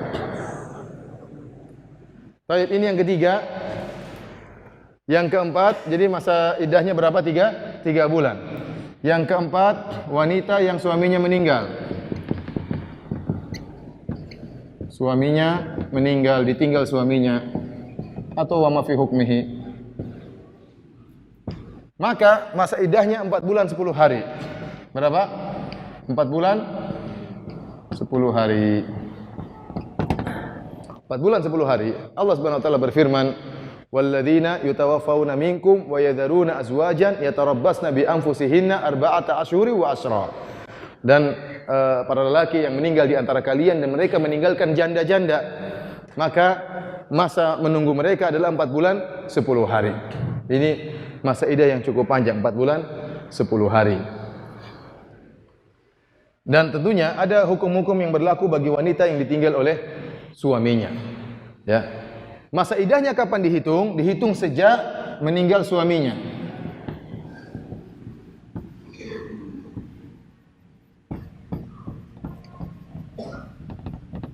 Artinya misalnya apa? Suaminya berlayar, meninggalkan istrinya. Kemudian di tengah pelayaran dia meninggal dunia, istrinya nggak tahu. Setelah 3 bulan baru tahu, dikabarkan sama istrinya bahwasanya suaminya meninggal. Berarti masa iddahnya tinggal berapa? Yakin? Suaminya meninggal 3 bulan yang lalu, istrinya tidak tahu. Paham? Kapan istrinya tahu? Setelah 3 bulan suaminya meninggal. Berarti masa iddahnya tinggal berapa? 1 bulan 10 hari. Ini tidak ada pertanyaan jebakan. Jadi masa iddahnya tinggal 1 bulan 10 hari. Kapan dia tahu suaminya meninggal? Maka dia harus masuk dalam masa ihdad, yaitu dia harus tidak boleh berhias. Wanita yang ditinggal suaminya, dia harus menghargai suaminya. Dia berkabung terhadap meninggal suaminya. Telah lama hidup sama suaminya, menunjukkan duka kepada wafatnya suaminya. Maka dalam masa iddah dia tidak boleh berhias, tidak boleh menggunakan emas, perhiasan, tidak boleh pakai berlian, tidak boleh pakai macak wajahnya, ya, pakai make up dan macam-macamnya. Dan dia tidak boleh keluar rumah kecuali ada kebutuhan. Dan malam dia harus tidur di rumah suaminya. Tidak boleh pergi ke rumah yang lain. Dia harus tinggal di rumah di mana terakhir dia tinggal bersama suaminya. Ini hukum asal. Saya ulangi, hukum asal yang berkaitan dengan wanita yang suaminya meninggal Tidak boleh Tidak boleh berhias. Ibu-ibu harus tahu ini. Karena tidak jamin suami ibu hidup terus. Bisa jadi suami ibu-ibu meninggal lebih dahulu daripada ibu-ibu. Tidak boleh berhias, tidak boleh pakai emas, tidak boleh pakai parfum. Jadi tidak boleh berhias, tidak boleh pakai parfum. Harus tinggal di rumah suaminya.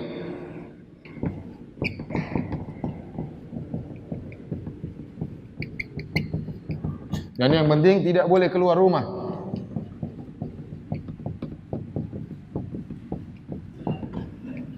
Rumah kecuali kalau ada hajat atau darurat. Kecuali karena hajat dan darurat. Dan darurat. Asalnya tidak boleh keluar dari rumah suaminya. Kecuali ada hajat atau darurat. Contohnya, tidak ada orang di rumah kecuali dia, sementara dia harus makan. Dia keluar beli makanan, boleh atau tidak? Boleh. Mungkin lapar dalam rumah, maka dia boleh keluar. Contohnya, dia berobat. Dia sakit, tidak ada orang di rumah, dan dia harus periksa. Dokter tidak mungkin dipanggil di rumahnya, maka dia pergi keluar untuk berobat. Tidak jadi masalah. Contohnya, dia galau. Dia stres di rumah, galau, maka dia boleh keluar ikut pengajian. Tapi sekedar ikut pengajian harus pulang. Malamnya harus tidur di rumah suaminya. Oleh karenanya hajat-hajat yang mendesak boleh dia lakukan meskipun dalam masa berkabung tersebut. Namun di malam hari dia harus tinggal di rumah suaminya. Ustaz, bagaimana kalau ternyata rumah suaminya rumah kontrakan, Ustaz? Ternyata sebelum habis masa iddahnya rumah kontraknya sudah habis. Apakah wajib bagi dia memperpanjang? Jawabannya tidak wajib. Ya, dia boleh pindah cari rumah yang lain. Kenapa? Darurat. Rumahnya sudah selesai, habis masa kontraknya. Atau rumahnya ternyata rumah suaminya, namun dia sendiri yang di situ, khawatir ada orang mengganggu, maka dia boleh pindah ke rumah yang lain. Intinya, kalau ada hajat dan darurat, maka dia boleh keluar dari rumahnya. Namun ingat, tidak boleh berhias, tidak boleh pakai parfum. Karena ada orang sebagian suaminya baru meninggal, dia sudah berhias-rias, sudah cari lelaki yang lain, ingin cari kambing yang lain. Ingin cari apa? Para hadirin rahmatillah subhanahu, bukan kambing, kumbang yang lain.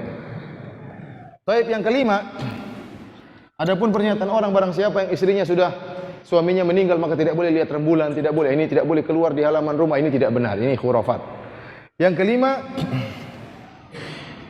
wanita yang belum disentuh maka tidak ada masa iddahnya. Tidak ada masa iddahnya. Allah Subhanahu wa taala berfirman dalam Al-Qur'an, "Ya ayyuhalladzina amanu, idza nakahtumul mu'minati tsumma talaqtumuhunna min qabli an tamassuhunna, fama lakum 'alaihinna min iddatin ta'taddunaha." Kata Allah Subhanahu wa taala, wahai orang yang beriman, jika kalian menikahi para wanita, kemudian kalian ceraikan sebelum kalian sentuh wanita tersebut, maka tidak ada masa iddah. Kalian tidak punya berhak untuk masa iddah. Begitu diceraikan dia boleh nikah sama laki-laki lain. Kenapa? Karena belum disentuh. Dan yang berkaitan dengan wanita yang belum disentuh ini ada dua. Jika belum disentuh namun sudah disebutkan mahar. Dan jika belum disentuh namun sudah disebutkan mahar. Kalau belum disebutkan mahar, maka tidak perlu bayar apa-apa. Adapun kalau sudah terlanjur disebutkan maharnya, dia nikah, ya maharnya 10 juta. 2 minggu lagi belum sempat disentuh, saya ceraikan. Maka dia harus fanisfu ma faradtum. Maka harus bayar setengah mahar. 20 juta dia harus bayar berapa? 10 juta. Tapi kalau sudah disentuh-sentuh, maka harus bayar mahar full. Contohnya apa? Dan ini pendapat jumhur ulama.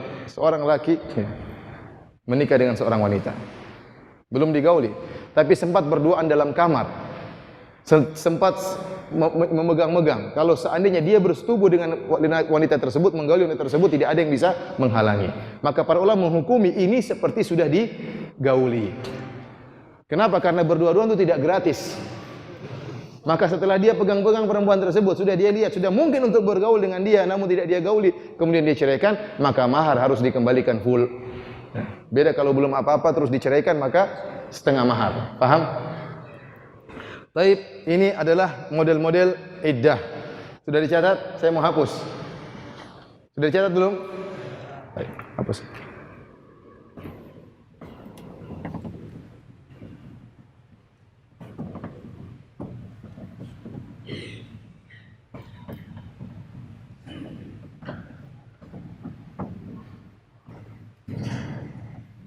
Sekarang saya mau tanya sama antum. Ada seorang wanita mengandung, umur kandungannya sudah 8 bulan. Tiba-tiba suaminya kecelakaan meninggal dunia. Berapa masa iddahnya?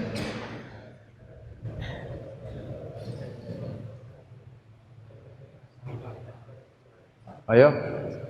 Berapa masa iddahnya? Soalnya jelas atau tidak? Jelas atau tidak? Jawaban yang tidak jelas ya. Seorang wanita berusia kandungannya 8 bulan, kemudian suaminya meninggal dunia. Berapa masa iddahnya? Hah? 4 bulan 10 hari?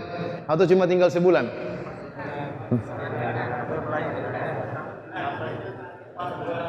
Hah? Ulang ya, pertanyaan saya ulangi. Sekarang saya rubah pertanyaan.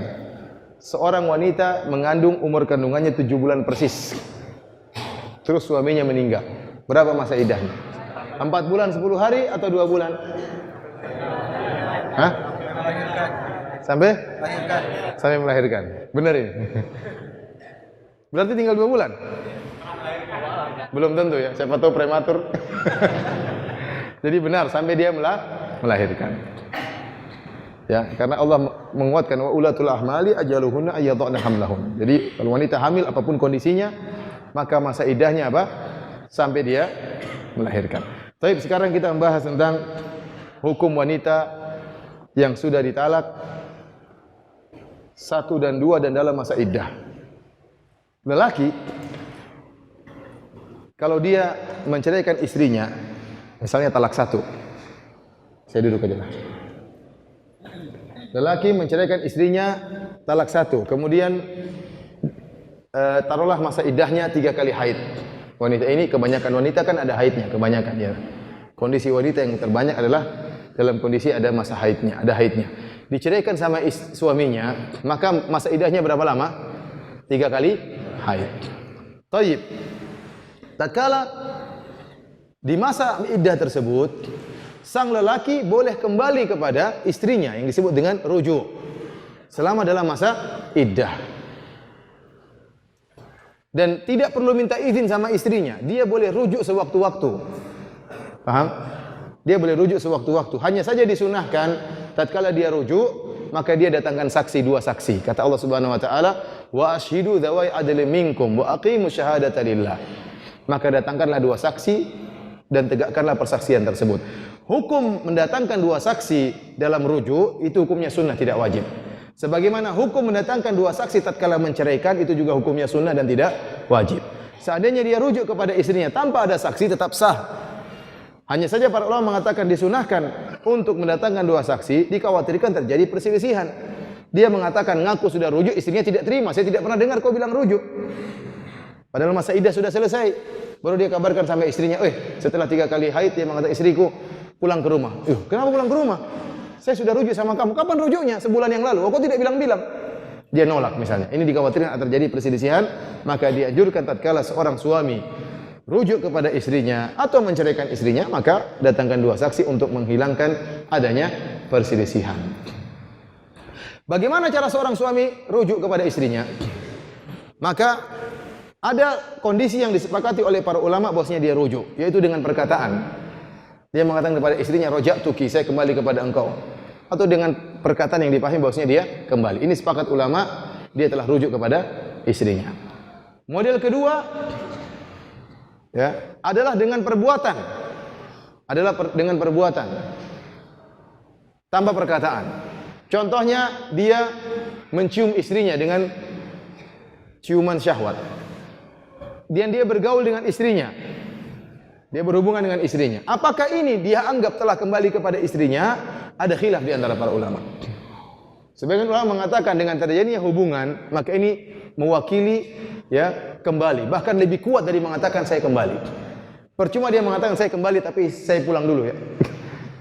Ini tidak pakai bilang kembali-kembali, langsung dia nembak. Maka perbuatan dia lebih kuat daripada sekedar mengatakan saya kembali. Ini pendapat sebagian ulama, namun wallahu alam bisawab, pendapat yang lebih kuat ini tidak kembali. Karena bisa jadi bukankah mungkin seorang laki berzina dengan seorang wanita tanpa niat dinikahi? Mungkin atau tidak? Mungkin. Bisa jadi laki ini berhubungan dengan istrinya tanpa dia niat rujuk. Maka wallahu alam bisawab, yang lebih hati-hati seorang suami kalau ingin kembali, maka dia mengatakan dengan lafal saya kembali. Ada sebagian ulama mengambil jalan tengah. Boleh dengan perbuatan tapi dengan niat. Mungkin dia malu, dia gengsi bilang saya kembali. Loh, kok saya yang kembali? Dia gengsi mau bilang kembali sama istrinya. Maka dia pun langsung berhubungan tapi dalam niatnya hubungan ini adalah untuk kembali. Ini pendapat juga mengatakan telah kembali jika dia niatnya untuk kembali. Tapi saya katakan lebih hati-hati seorang mengucapkan dengan lafal saya kembali. Tapi kita bahas pembahasan berikutnya.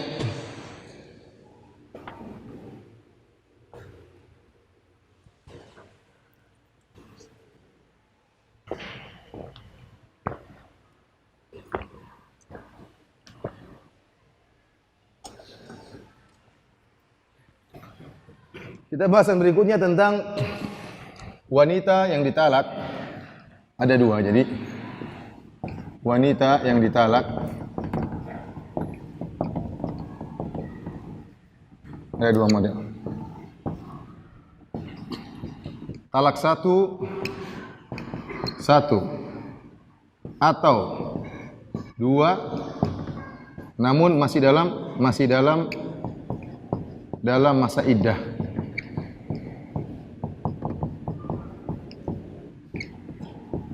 Yang model kedua talak 3 atau talak 1 dan 2 namun keluar dari masa iddah.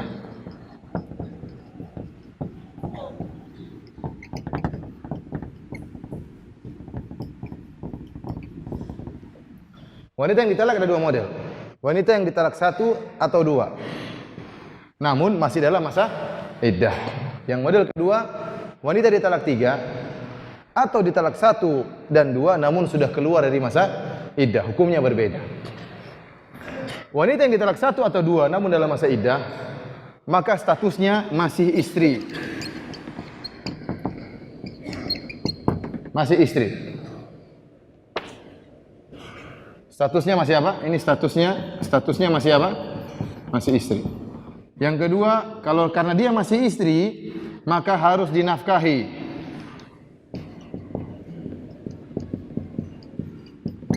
Karena dia masih istri, maka masih tinggal di rumah suaminya.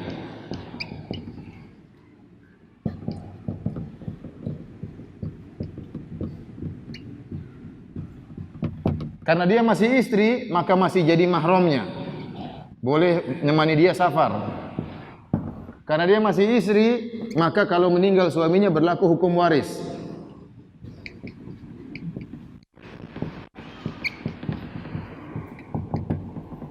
Contohnya, tatkala dia ditalak 1 dan talak 2 masih dalam masa iddah. Dalam masa iddah. Maka suaminya meninggal, maka dia berhak dapat waris. 1/4 atau 1/8. Kalau suaminya punya anak, maka dia dapat 1/8. Kalau suaminya enggak punya anak, dia dapat 1/4. Atau sebaliknya, dia yang meninggal, wanita yang meninggal, ternyata wanita ini kaya raya, ya, maka hartanya diwarisi oleh apa? Suaminya. Artinya masih berlaku sebagaimana suami istri. Kenapa? Ditalak namun dalam masih masa iddah. Masih boleh menemani dia safar? Boleh. Tapi saya tanya sama antum. Wanita yang ditalak 1 dan ditalak 2 dan dalam masa iddah, boleh enggak suaminya mencium istrinya sebelum rujuk? Boleh atau tidak? Sebelumnya saya tanya, boleh enggak suaminya melihat rambutnya? Bolehkah sang wanita berias di hadapan suaminya? Sudah dicerai ini dalam masa iddah. Boleh enggak wanita berias di hadapan suaminya? Boleh enggak buka baju di hadapan suaminya?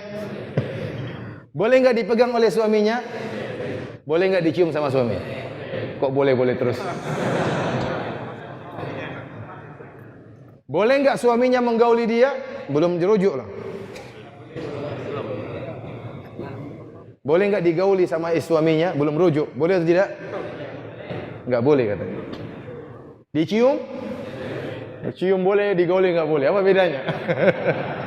Yang benar, wallahu a'lam bishawab, yang benar, wanita yang dicerai dalam masa iddah tidak boleh digauli. Harus suaminya rujuk dulu baru apa? Digauli. Kenapa? Dia dicerai. Dia dicerai. Dan tidak boleh dia menyentuh, tidak boleh dia mencium atau menyentuh dengan sentuhan syahwat, misalnya dibuka bajunya kemudian disentuh ini, tidak boleh. Kenapa? Statusnya bukan apa? Istri. Jadi dia istri setengah-setengah, paham? Istri setengah-setengah. Dia boleh bersama suaminya, boleh jadi mahramnya, boleh dibawa pergi, boleh dipegang, boleh. Tapi kalau sampai pada tingkatan berhubungan enggak boleh. Sekarang dia bukan istrinya. Kalau dia melakukannya dia berdosa. Dan demikianlah fatwa para ulama. Dia mengatakan, ada bertanya kepada seorang ulama, "Syekh, saya mendatangi istri saya di masa iddah.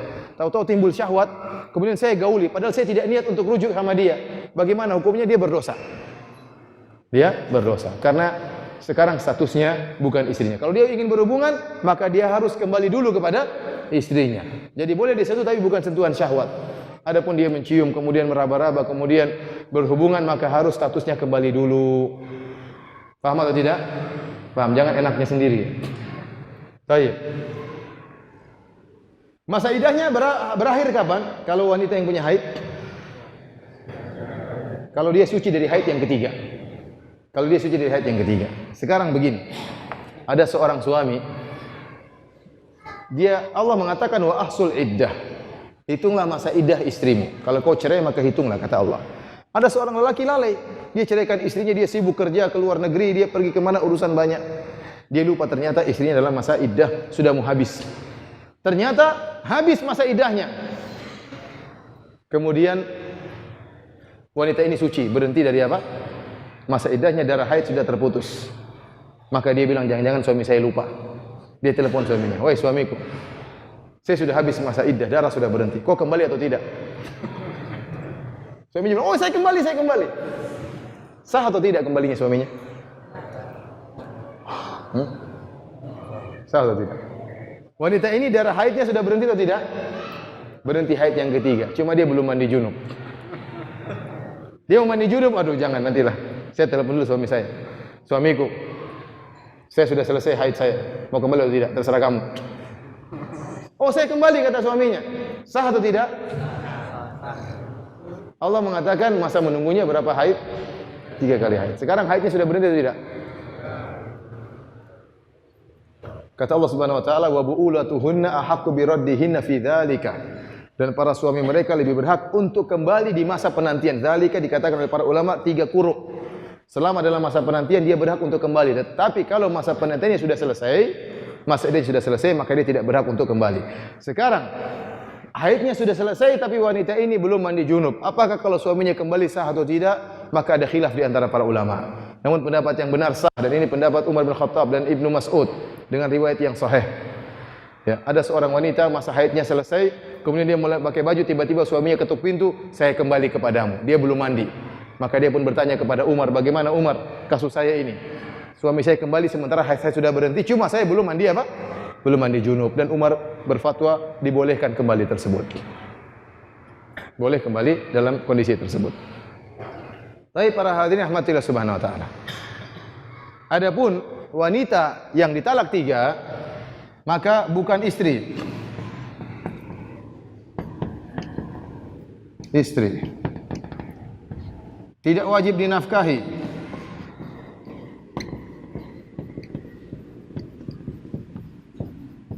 Boleh keluar rumah dari suaminya. Boleh keluar dari rumah suaminya. Ya, karena bukan istrinya lagi. Tidak ada hukum waris.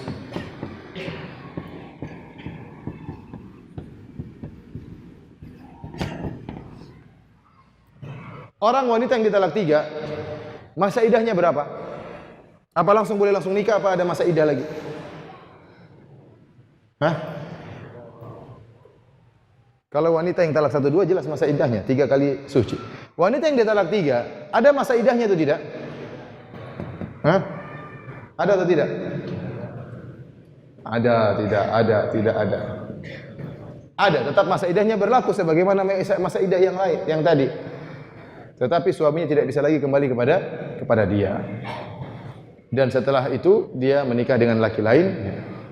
Dia menikah dengan laki lain. Jadi tetap ada masa iddah, tetap berlaku. Para hadirin rahmatillah subhanahu wa ta'ala, ya. Ini penjelasan berkisar tentang hukum talak, ya. Mungkin ini yang saya sampaikan, cuma saya ingatkan bahwasanya demikianlah hukum talak. Talak kalau dikerjakan sesuai dengan aturan, maka itu merupakan ibadah. Seandainya para lelaki mengetahui bagaimana talak yang sunni, maka akan jarang terjadi perceraian. Dia ingin lagi marah-marah, Allah tidak menganjurkan seorang lelaki menceraikan tanpa pikir panjang. Begitu marah langsung emosi langsung cerai. Tidak demikian aturan Allah Subhanahu wa taala. Allah mengatakan ya ayyuhan nabi idza talaqtumun nisa fatalliquhunna liiddatihinna. Maka ceraikanlah sesuai dengan aturannya. Kalau wanita tersebut lagi haid, tunda dulu, jangan langsung ceraikan. Kenapa wanita yang haid, maka dia banyak perubahan emosionalnya. Mungkin dia cepat emosi, cepat lemes, marah-marah. Ya, kerjaan enggak beres. Kenapa dia lagi lemas badannya? Kenapa lagi tidak stabil kondisinya? Lagi haid. Maka hal ini memudahkan seorang untuk menceraikan istrinya. Maka Allah melarang kita menceraikan istri kita tatkala dalam keadaan haid. Maka kalau dia lagi buat kita emosi, kita tunggu sampai dia suci. Biasanya lelaki kalau sudah nunggu, nah, saya bakalan cerai dia, tunggu dia suci. Begitu suci, enggak jadi cerai. Kenapa? Lupa semuanya. Ternyata dia rindu lagi sama istrinya. Oleh karenanya kalau orang menerapkan tolak sunni, jarang terjadi perceraian. Kalaupun dia menceraikan, maka dia menceraikan dengan menjatuhkan talak 1. Dan di antara faedah dari masa iddah adalah masa penantian, yaitu seorang suami istri merenungkan kembali apa yang telah mereka lakukan. Seorang istri tatkala dijatuhkan talak, maka dia renungkan, kenapa saya dicerai? Mungkin saya punya kesalahan-kesalahan. Dia introspeksi diri, ya, untuk bisa merenungkan, melihat kembali apa yang telah terjadi. Di masa penantian ini, maka semoga Allah bisa mengembalikan hal-hal yang tadinya sudah rusak. La Allah yuhditsu ba'da dzalika amra. Semoga setelah itu ada perkara yang baik yang terjadi kembali, ya. Waktu bagi sang istri untuk introspeksi diri, dan juga di antara faedah daripada iddah untuk membersihkan rahim, sehingga tidak ada sisa-sisa daripada suami sebelumnya. Seandainya dia menikah dengan lelaki lain, maka tidak akan ada kerancuan dalam masalah keturunan. Benar-benar setelah masa iddah yang masuk adalah mani atau sperma dari suami yang baru, sisa yang lama sudah tidak ada. Oleh karenanya diberikan masa iddah dalam dalam syariat. Kemudian saya katakan jika seorang wanita ditalak 1 dan talak 2, setelah selesai masa iddahnya suaminya tidak kembali, dan jika dia ingin kembali maka harus nikah ulang. Harus nikah ulang. Caranya bagaimana? Dia melamar kepada calon mertuanya, melamar kepada orang tua wanita tersebut, dan wanita tersebut boleh tolak. Adapun kalau di masa iddah, maka seorang laki boleh kembali tanpa sepersetujuan istrinya. Kenapa? Statusnya masih istri. Dalam masa iddah, ya, iddah talak 1, talak 2, seorang suami berhak rujuk kepada istrinya, tidak perlu menunggu persetujuan istrinya. Kenapa? Karena istrinya masih statusnya istri. Tapi kalau sudah selesai masa iddah, maka prosesnya seperti pernikahan awal. Dia melamar orang tuanya dan seorang wanita boleh menolak dan dia boleh menikah dengan lelaki yang lain. Demikianlah para hadirin dan hadirat apa yang bisa saya sampaikan pada kesempatan kali ini tentang fikih perceraian. Sekilas yang semoga kita memiliki gambaran tentang masalah fikih perceraian. Selanjutnya kalau ada yang bertanya saya persilahkan.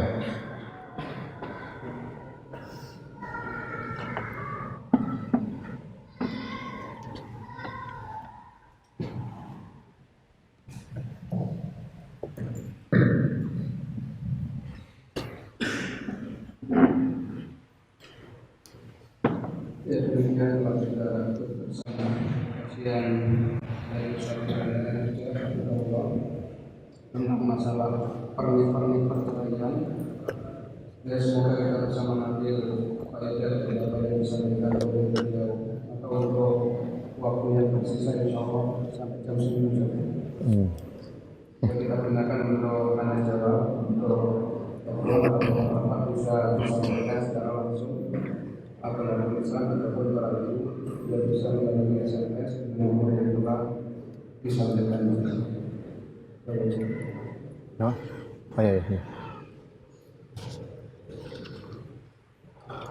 Ini ada beberapa pertanyaan yang masuk. Apakah faedah dengan penamaan talak sunni dan talak bid'i bersamaan hakikatnya adalah halal dan haram?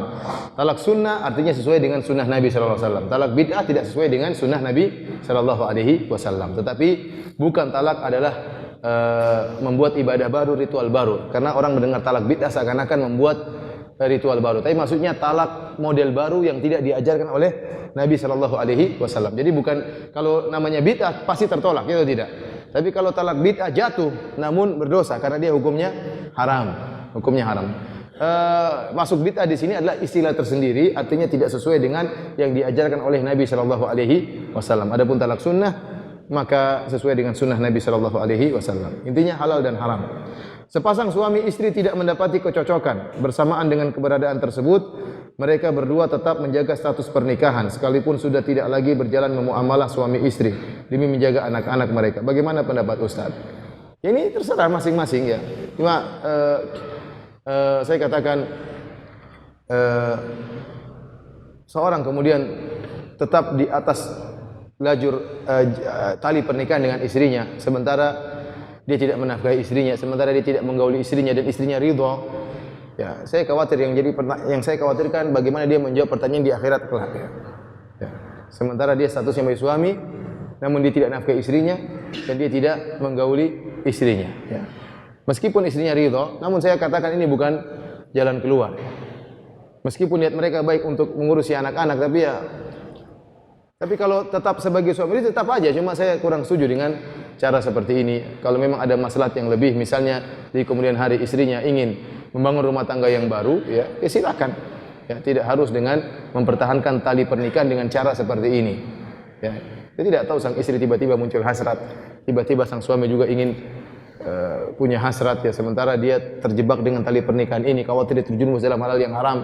Ya, makanya kembali kepada kemaslahatan. Kalau ternyata ada kemaslahatan yang lebih yang diharapkan, maka tidak mengapa menempuh perceraian kalau memang sudah tidak bisa dilanjutkan tali pernikahan. Wallahu a'lam bishawab. Ana pernah dengar, apa benar kalau terjadi khulu tidak boleh rujuk lagi? Ini tidak benar, ya. Wanita jika dia minta khulu, biasanya wanita sok ya, saya mau khulu minta cerai. Begitu kemudian dia kembalikan mahar suaminya, kemudian dia menanti-nanti ternyata enggak laku-laku, ya. Maka dia pun, aduh suamiku, kita kembali lagi dong. Nah, kembali lagi, boleh kembali lagi, namun harus dengan proses pernikahan yang baru. Harus dengan mahar, harus datang kepada wali, ya. Kemudian dengan syarat pernikahan ada walinya dan macam-macamnya. Dan khulu tadi tidak dihitung talak. tidak dihitung talak. Kalau seandainya mereka kembali lagi, maka tetap sang suami mengantong tiga talak. Karena khulu yang pertama tadi bukan talak, tetapi diputuskan tali pernikahan oleh hakim karena permintaan istri.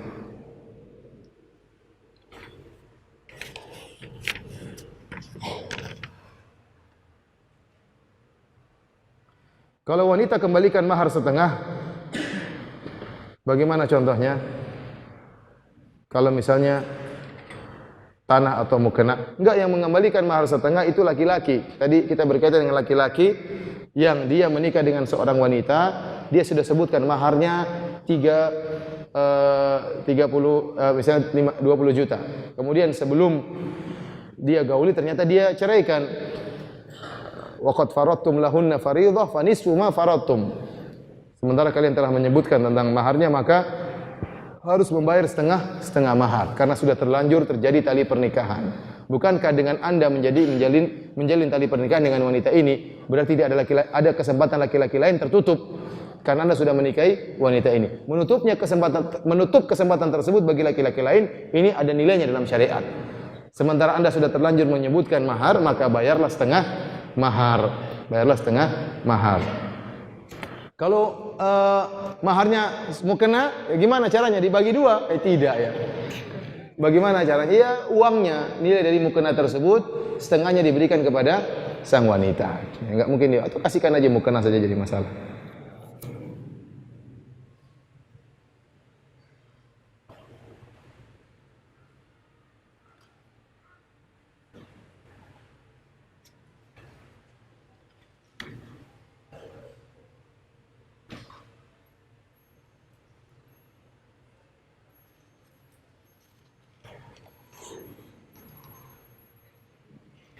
Ustadz, di Indonesia proses cerai butuh waktu lama dan beberapa kali sidang sebelum diputuskan oleh hakim.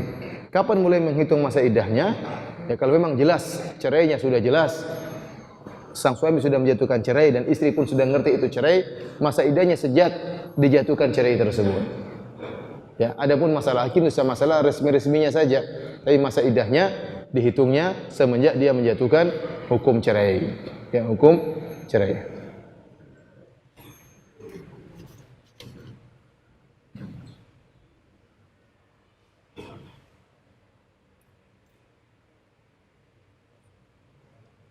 Seorang wanita meminta khulu dikarenakan suami berpoligami.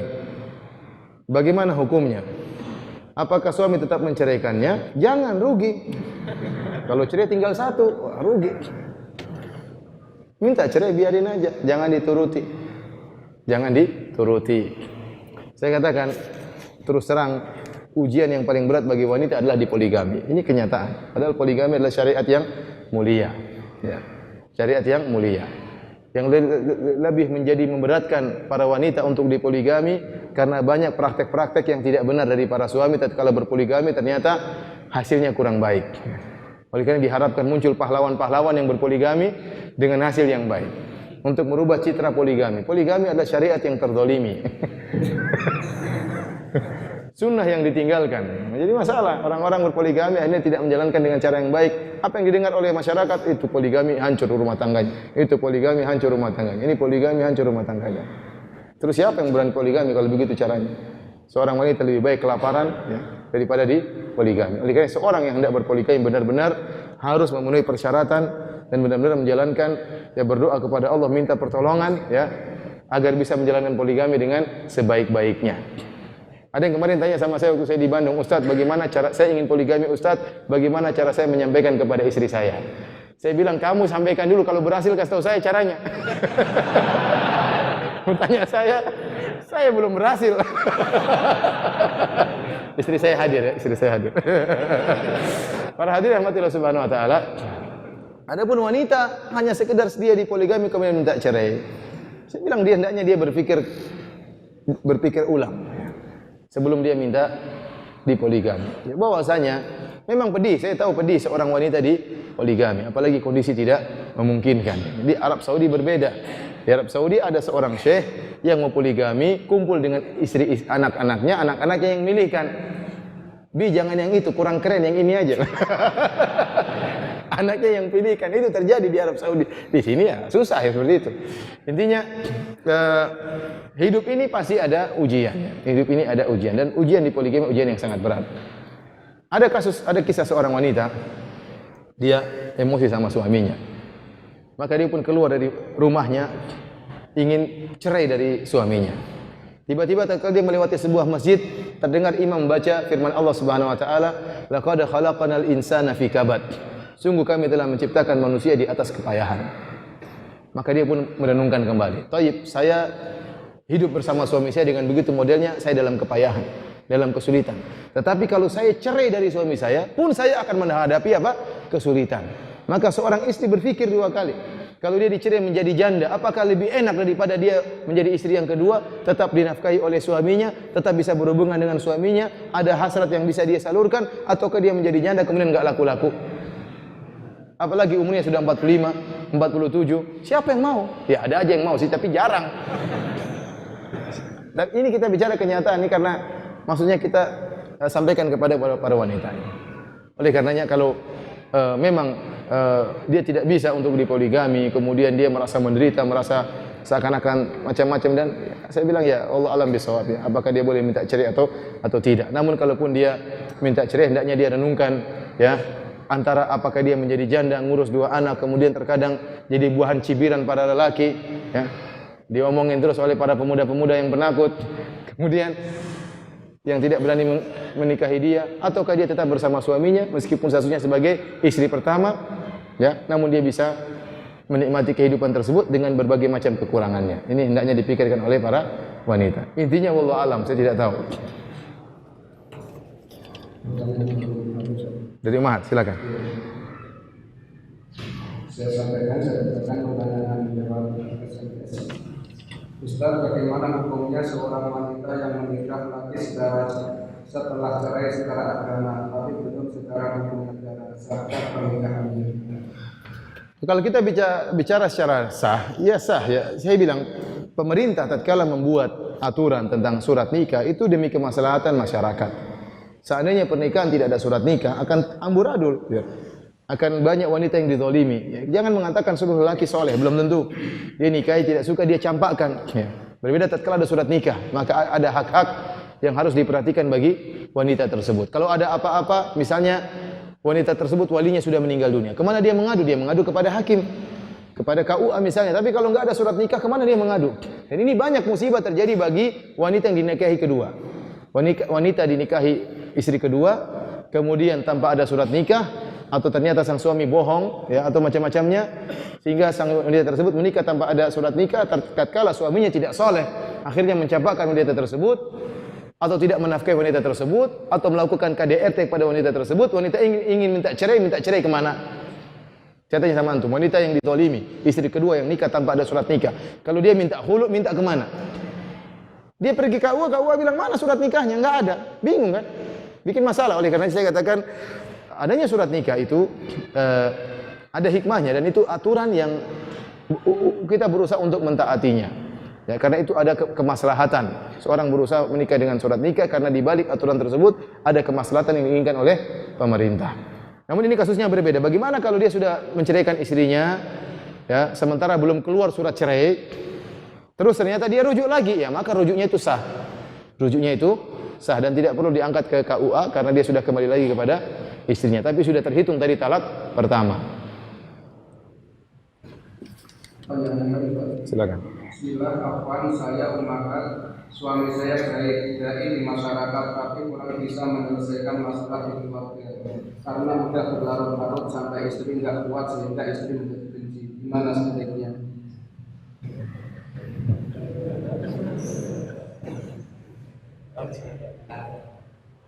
Ya, ingatkan, jangan ragu para akhwat ya. Suami Anda siapapun dia juga manusia.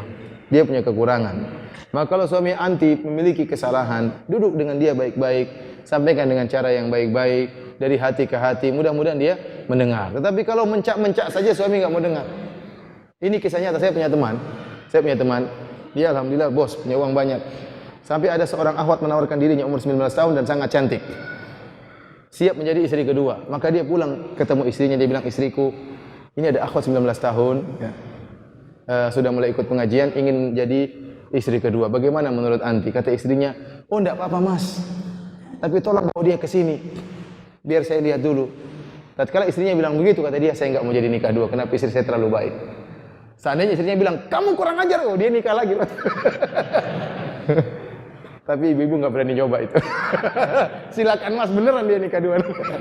Oleh karena saya katakan, hadapi suami dengan cara yang lembut. Suami tidak ingin seorang wanita mengeraskan suaranya di atas suaminya.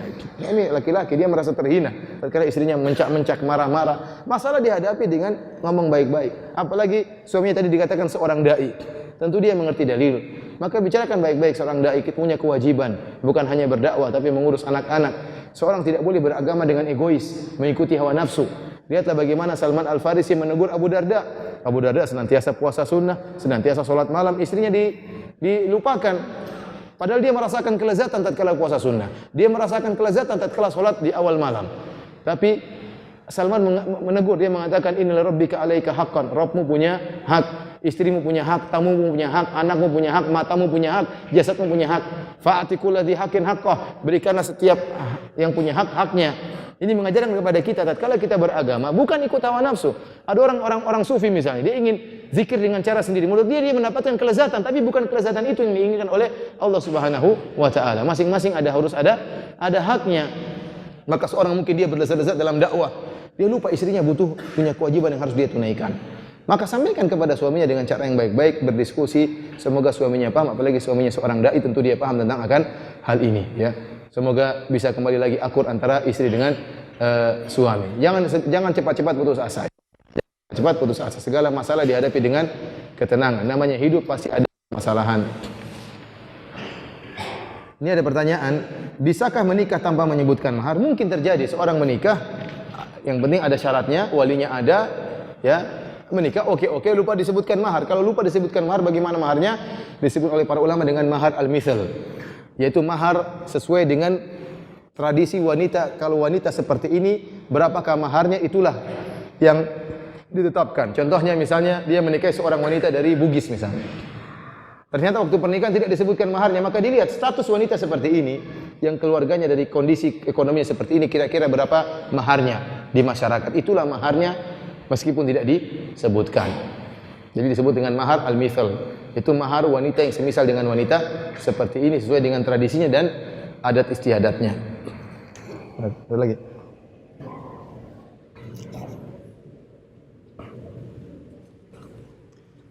Bagaimana hukumnya jika seorang istri meminta cerai dalam keadaan hamil tetapi dia berbohong sedang mengandung dan baru jujur setelah sekian lama dan melakukannya karena terpaksa karena keluarga tidak setuju? Bagaimana hukumnya jika seorang istri minta cerai dalam keadaan hamil tetapi dia berbohong sedang mengandung? Waduh, saya enggak paham. Bagaimana hukumnya jika seorang istri meminta cerai dalam keadaan hamil tetapi dia berbohong sedang mengandung? Waduh, wallahu alam. Ya, silakan. Afwan Ustaz, bagaimana jika seorang istri yang dicerai dengan talak satu kemudian langsung dikembalikan ke rumah orang tuanya, kemudian dia memilih untuk mengajar di pondok pesantren dan tinggal di tempat tersebut?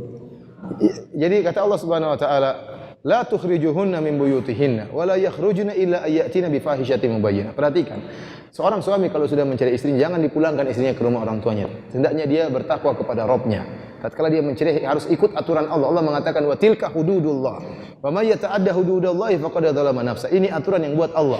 Barang siapa yang melanggar aturan Allah, maka dia telah melakukan kezaliman pada dirinya. Di antara aturan cerai, seorang suami mencari istrinya tidak boleh dipulangkan ke rumah istrinya. Allah mengatakan, la tukhrijuhunna min buyutihinna. Janganlah kalian mengeluarkan istri kalian dari rumah mereka. Sampai Allah menggantikan domir hunna. Allah tidak mengatakan, la tukhrijuhunna min buyutikum.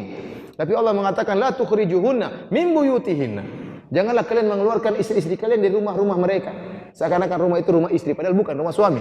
Tetapi Allah mengidhafahkan rumah tersebut kepada para wanita. Karena dia sudah lama tinggal di situ, maka tidak boleh dikeluarkan. Wala yakhrujna, dan para istri pun tidak boleh minta pulang ke rumah istrinya. Illa yatina bi fahishatin mubayyinah, kecuali kalau mereka melakukan perbuatan yang keji, atau mereka membangkang istri tersebut, atau memaki-maki dia, maka berhak untuk dipulangkan karena istrinya yang bikin masalah. Setelah dicerai ternyata berbuat masalah, mencaci maki suaminya, menghina keluarga suaminya, maka boleh dipulangkan karena yang bikin masalah siapa? Istrinya. Tetapi kalau istrinya setelah dicerai dia diam-diam, dia menangis, menyesal, maka tidak boleh diusir. Tidak boleh diusir dari rumah, dan mereka pun tidak boleh pergi dari rumah. Kasus seperti ini berarti yang salah suaminya, dipulangkan ke rumah orang tuanya, kemudian akhirnya istrinya mengajar, maka yang salah suaminya dan dia akan dimintai pertanggungjawaban oleh Allah pada hari kiamat kelak. Ustaz, kalau wanita yang hamil dicerai kemudian nikah dengan laki-laki lain sebelum melahirkan, sah tidak pernikahan? Pernikahan tersebut tidak sah karena dilakukan di masa iddah. Pernikahan tersebut tidak sah, maka harus proses pernikahan lagi setelah dia melahirkan.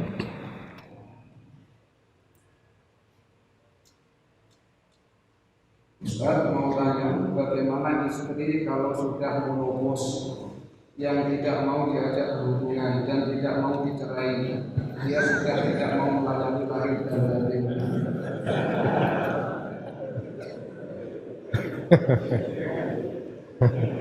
Itu nasib namanya. Saya pernah ceramah di Mekah. Ini kasus sudah lama, berapa tahun yang lalu. Di suatu masjid, di masjid Mekah. Bukan di Masjid Haram, tapi suatu masjid di kota Mekah. Tiba-tiba ada seorang laki berumur 70 tahun. Lalu saya bahas tentang apa di antara orang-orang yang boleh dibunuh adalah athayyibuz zani. Yaitu seorang lelaki atau seorang wanita yang sudah menikah kemudian berzina. Maka ini dirajam. Setelah saya isi pengajian datang seorang tua berumur 70 tahun ketakutan. Dia bilang, Ustaz, saya ini sering melakukan onani Ustaz. Apakah saya dirajam Ustaz? Dia ketakutan. Umur 70 tahun. Subhanallah, umur 70 tahun masih apa? Punya hasrat. Saya, berapa umur Bapak? 71 kalau nggak salah. Loh, istrinya kemana Pak? Istri saya sudah umur 60 tahun. Kalau diajak berhubungan, dia bilang sakit, dia nggak mau berhubungan.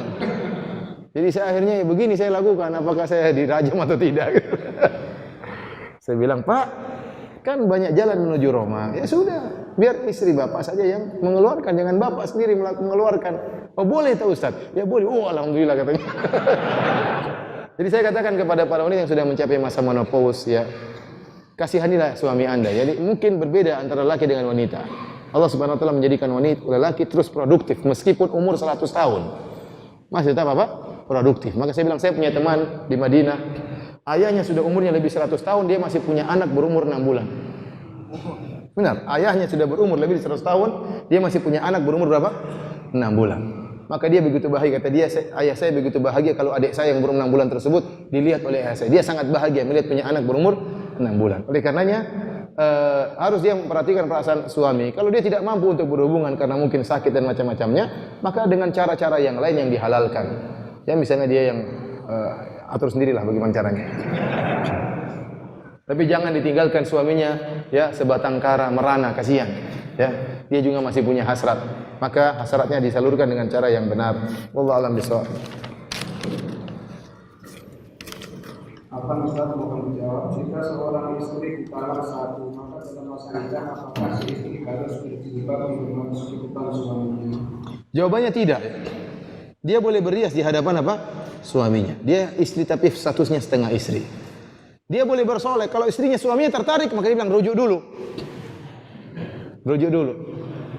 Kalau enggak mau. Jadi dia masih boleh berias, dia boleh merubah kondisinya. Apa fungsinya dia tetap di rumah dalam rangka untuk merubah kondisi dia?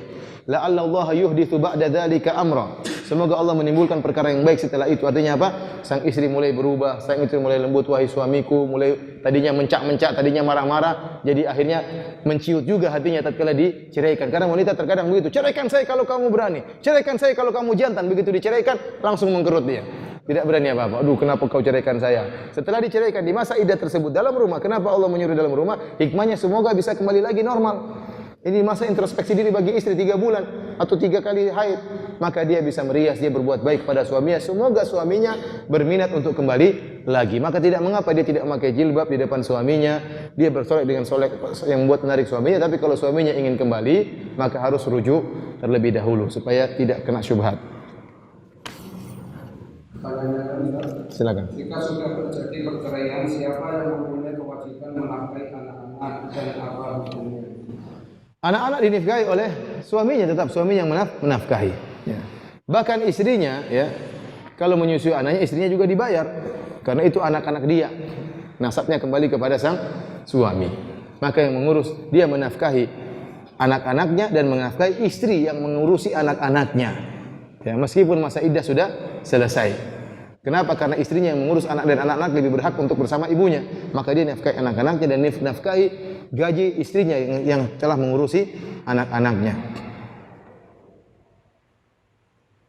Pertanyaan yang lain, bismillah, ada wanita sudah 2 tahun ditinggal suami. Sekarang sang wanita mau menikah tidak bisa karena tidak memiliki surat cerai. Solusinya suaminya dipanggil oleh walinya dan suruh menceraikan. Kalau tidak, ini saya bilang di antara musibah kalau tidak ada surat cerai. Dia minta khulu di mana? Maka tidak ada jalan lain, ketemu suaminya secara baik-baik, entah walinya ketemu suaminya, tolong ceraikan anak saya dengan cara baik-baik. Karena cerai di tangan apa? Suaminya. Seandainya ada hakim, tapi tidak mengapa. Kalau ternyata suaminya nggak mau ceraikan, lapor saja jujur ke hakim. Lapor saja ke KUA, ceritakan kondisi seadanya. Saya menikah sirri, menikah diam-diam, setelah 2 tahun suami saya tidak menafkahi saya dan dia tidak mau menceraikan saya. Semoga kalau KUA menurunkan hukum cerai atau menjatuhkan cerai, maka jatuh. Tapi saya katakan sebelum KUA mungkin bisa dengan cara nelpon walinya, ayahnya berhubungan dengan suaminya, meminta agar suaminya menceraikan dengan baik-baik. Au tasrihum bi ihsan. Tapi kalau suaminya masih ngeyel, maka solusinya tetap jujur ke KUA, mengaku kesalahannya dan minta KUA mengeluarkan keputusan. Kalau KUA mengatakan sudah kau kawin lagi, maka sudah selesai. Karena KUA boleh menjatuhkan hukum cerai. Wallahu a'lam bishawab. Dulu istri sering minta cerai dan sekarang baik-baik saja. Apakah sekarang setelah tahu kalau harus lewat proses lagi untuk kembali, apakah perlu KUA untuk kembali? Tidak perlu. Kalau istri minta cerai kita tidak ceraikan, tidak jatuh. Kalau istri minta cerai, wanita demikian ya, sering berani-berani minta cerai, maka lelaki yang baik tidak terpancing dengan emosi istri, tetapi dia memikirkan anak-anak, memikirkan tentang kedepannya. Kalau istrinya minta cerai, maka jangan dia terpancing langsung kasih cerai. Kalau dia tidak menceraikan istrinya, maka tidak jatuh cerainya.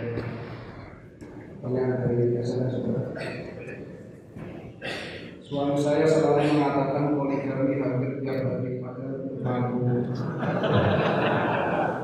Bagaimana agar suami berhenti bilang poligami karena hati saya sakit?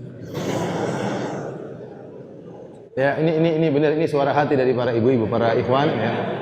Antum kalau mau poligami enggak usah pakai begitu-begitu, poligami langsung. Kalau enggak poligami ya sudah, enggak usah ngomong-ngomong. Kasihan istri tersakiti, dan itu benar-benar saya katakan ujian yang paling berat. Hargailah perasaan istri. Istri adalah ibu anak-anak. Istri telah menemani Anda, menemani antum dengan hidup susah antum, dengan miskinnya antum dengan kehidupan yang sederhana. Istri sabar. Terus antum sakiti hatinya yang dia ngurus anak-anak antum tiap hari mengatakan saya mau poligami. Sebelum tidur saya mau poligami. Setelah bangun tidur saya mau poligami. Ternyata enggak poligami. Penderitaannya berkepanjangan. Kalaupun antum ternyata poligami, berarti penderitaannya sudah lama. Sebelum setahun antum mau poligami, 3 tahun berikutnya, 3 tahun dia sudah menderita. Akhirnya pun antum poligami, penderitaannya bertambah. Maka antum jangan seperti itu. Jangan menyakiti hati istri. Kalau poligami yang benar. Kalau enggak sudah, enggak usah macam-macam. Ya, enggak usah macam-macam, bikin geledek-geledek terus enggak ada hujannya. Bismillah, apa Ustaz boleh tidak mengizinkan suami poligami tapi dengan syarat harus janda? Oh, boleh. Kan ada satu janda, kalau gadis pasti sudah banyak yang mau. Boleh, itu syarat yang baik ya. Syarat yang baik berarti ada dia sudah memikirkan saudaranya ya. Kau boleh nikah sama janda. Alhamdulillah. Tapi jangan bilang setelah janda umur 50 tahun, itu syarat yang tertolak. Artinya syarat itu susah kalau harus 50 tahun. Tapi yang penting janda itu sudah syarat yang baik, hendaknya suami menerima syarat tersebut. Boleh memberi syarat tersebut ya. Ya, mudah-mudahan niatnya baik, yang mengizinkan suaminya berpoligami, kemudian juga yang dipoligami seorang janda memperhatikan kepentingan saudaranya. Bayangkan kalau seorang wanita jadi janda, kasihan kan? Urus anak-anaknya bagaimana, kemudian dia kalau lagi berhasrat kepada siapa, maka ini syarat yang diperbolehkan. Yang lainnya Ustaz, saya istri kedua sudah ada anak. Suami saya alhamdulillah adil dan soleh. Masya Allah. Tapi suami enggan mengurus nikah. Bagaimana sikap saya seharusnya maupun sarannya Syukur? Ya, Allah alam ya. Alhamdulillah suaminya sudah adil, ya. Kemudian sudah menafkahi, ya, alhamdulillah ya. Kekurangan suami belum mau mengurus surat nikah, ya pelan-pelan ya. Pelan-pelan ya. Coba diberikan sampaikan kepada suami bahwasanya anakmu punya hak suatu saat kalau kau meninggal, anakmu ini juga punya warisan. Kalau enggak ada surat nikah, bagaimana dia mendapatkan warisan? Dengan cara-cara seperti ini, sehingga suatu saat kalau hatinya terbuka, dia mengurus surat nikah. Wallahu a'lam bishawab. Sudah habis, demikian saja para hadirin hadirat yang dirahmati Allah Subhanahu wa taala. Kajian yang bisa kita sampaikan pada malam hari ini, kurang lebihnya saya mohon maaf. Yang benar datangnya dari Allah Subhanahu wa taala, yang salah dari pribadi saya sendiri. Semoga Allah mengampuni dosa-dosa kita. Subhanakallah bihamdik asyhadu an la ilaha illa anta astaghfiruka wa atubu ilaik. Wabillahi taufiq wal hidayah. Assalamualaikum warahmatullahi wabarakatuh.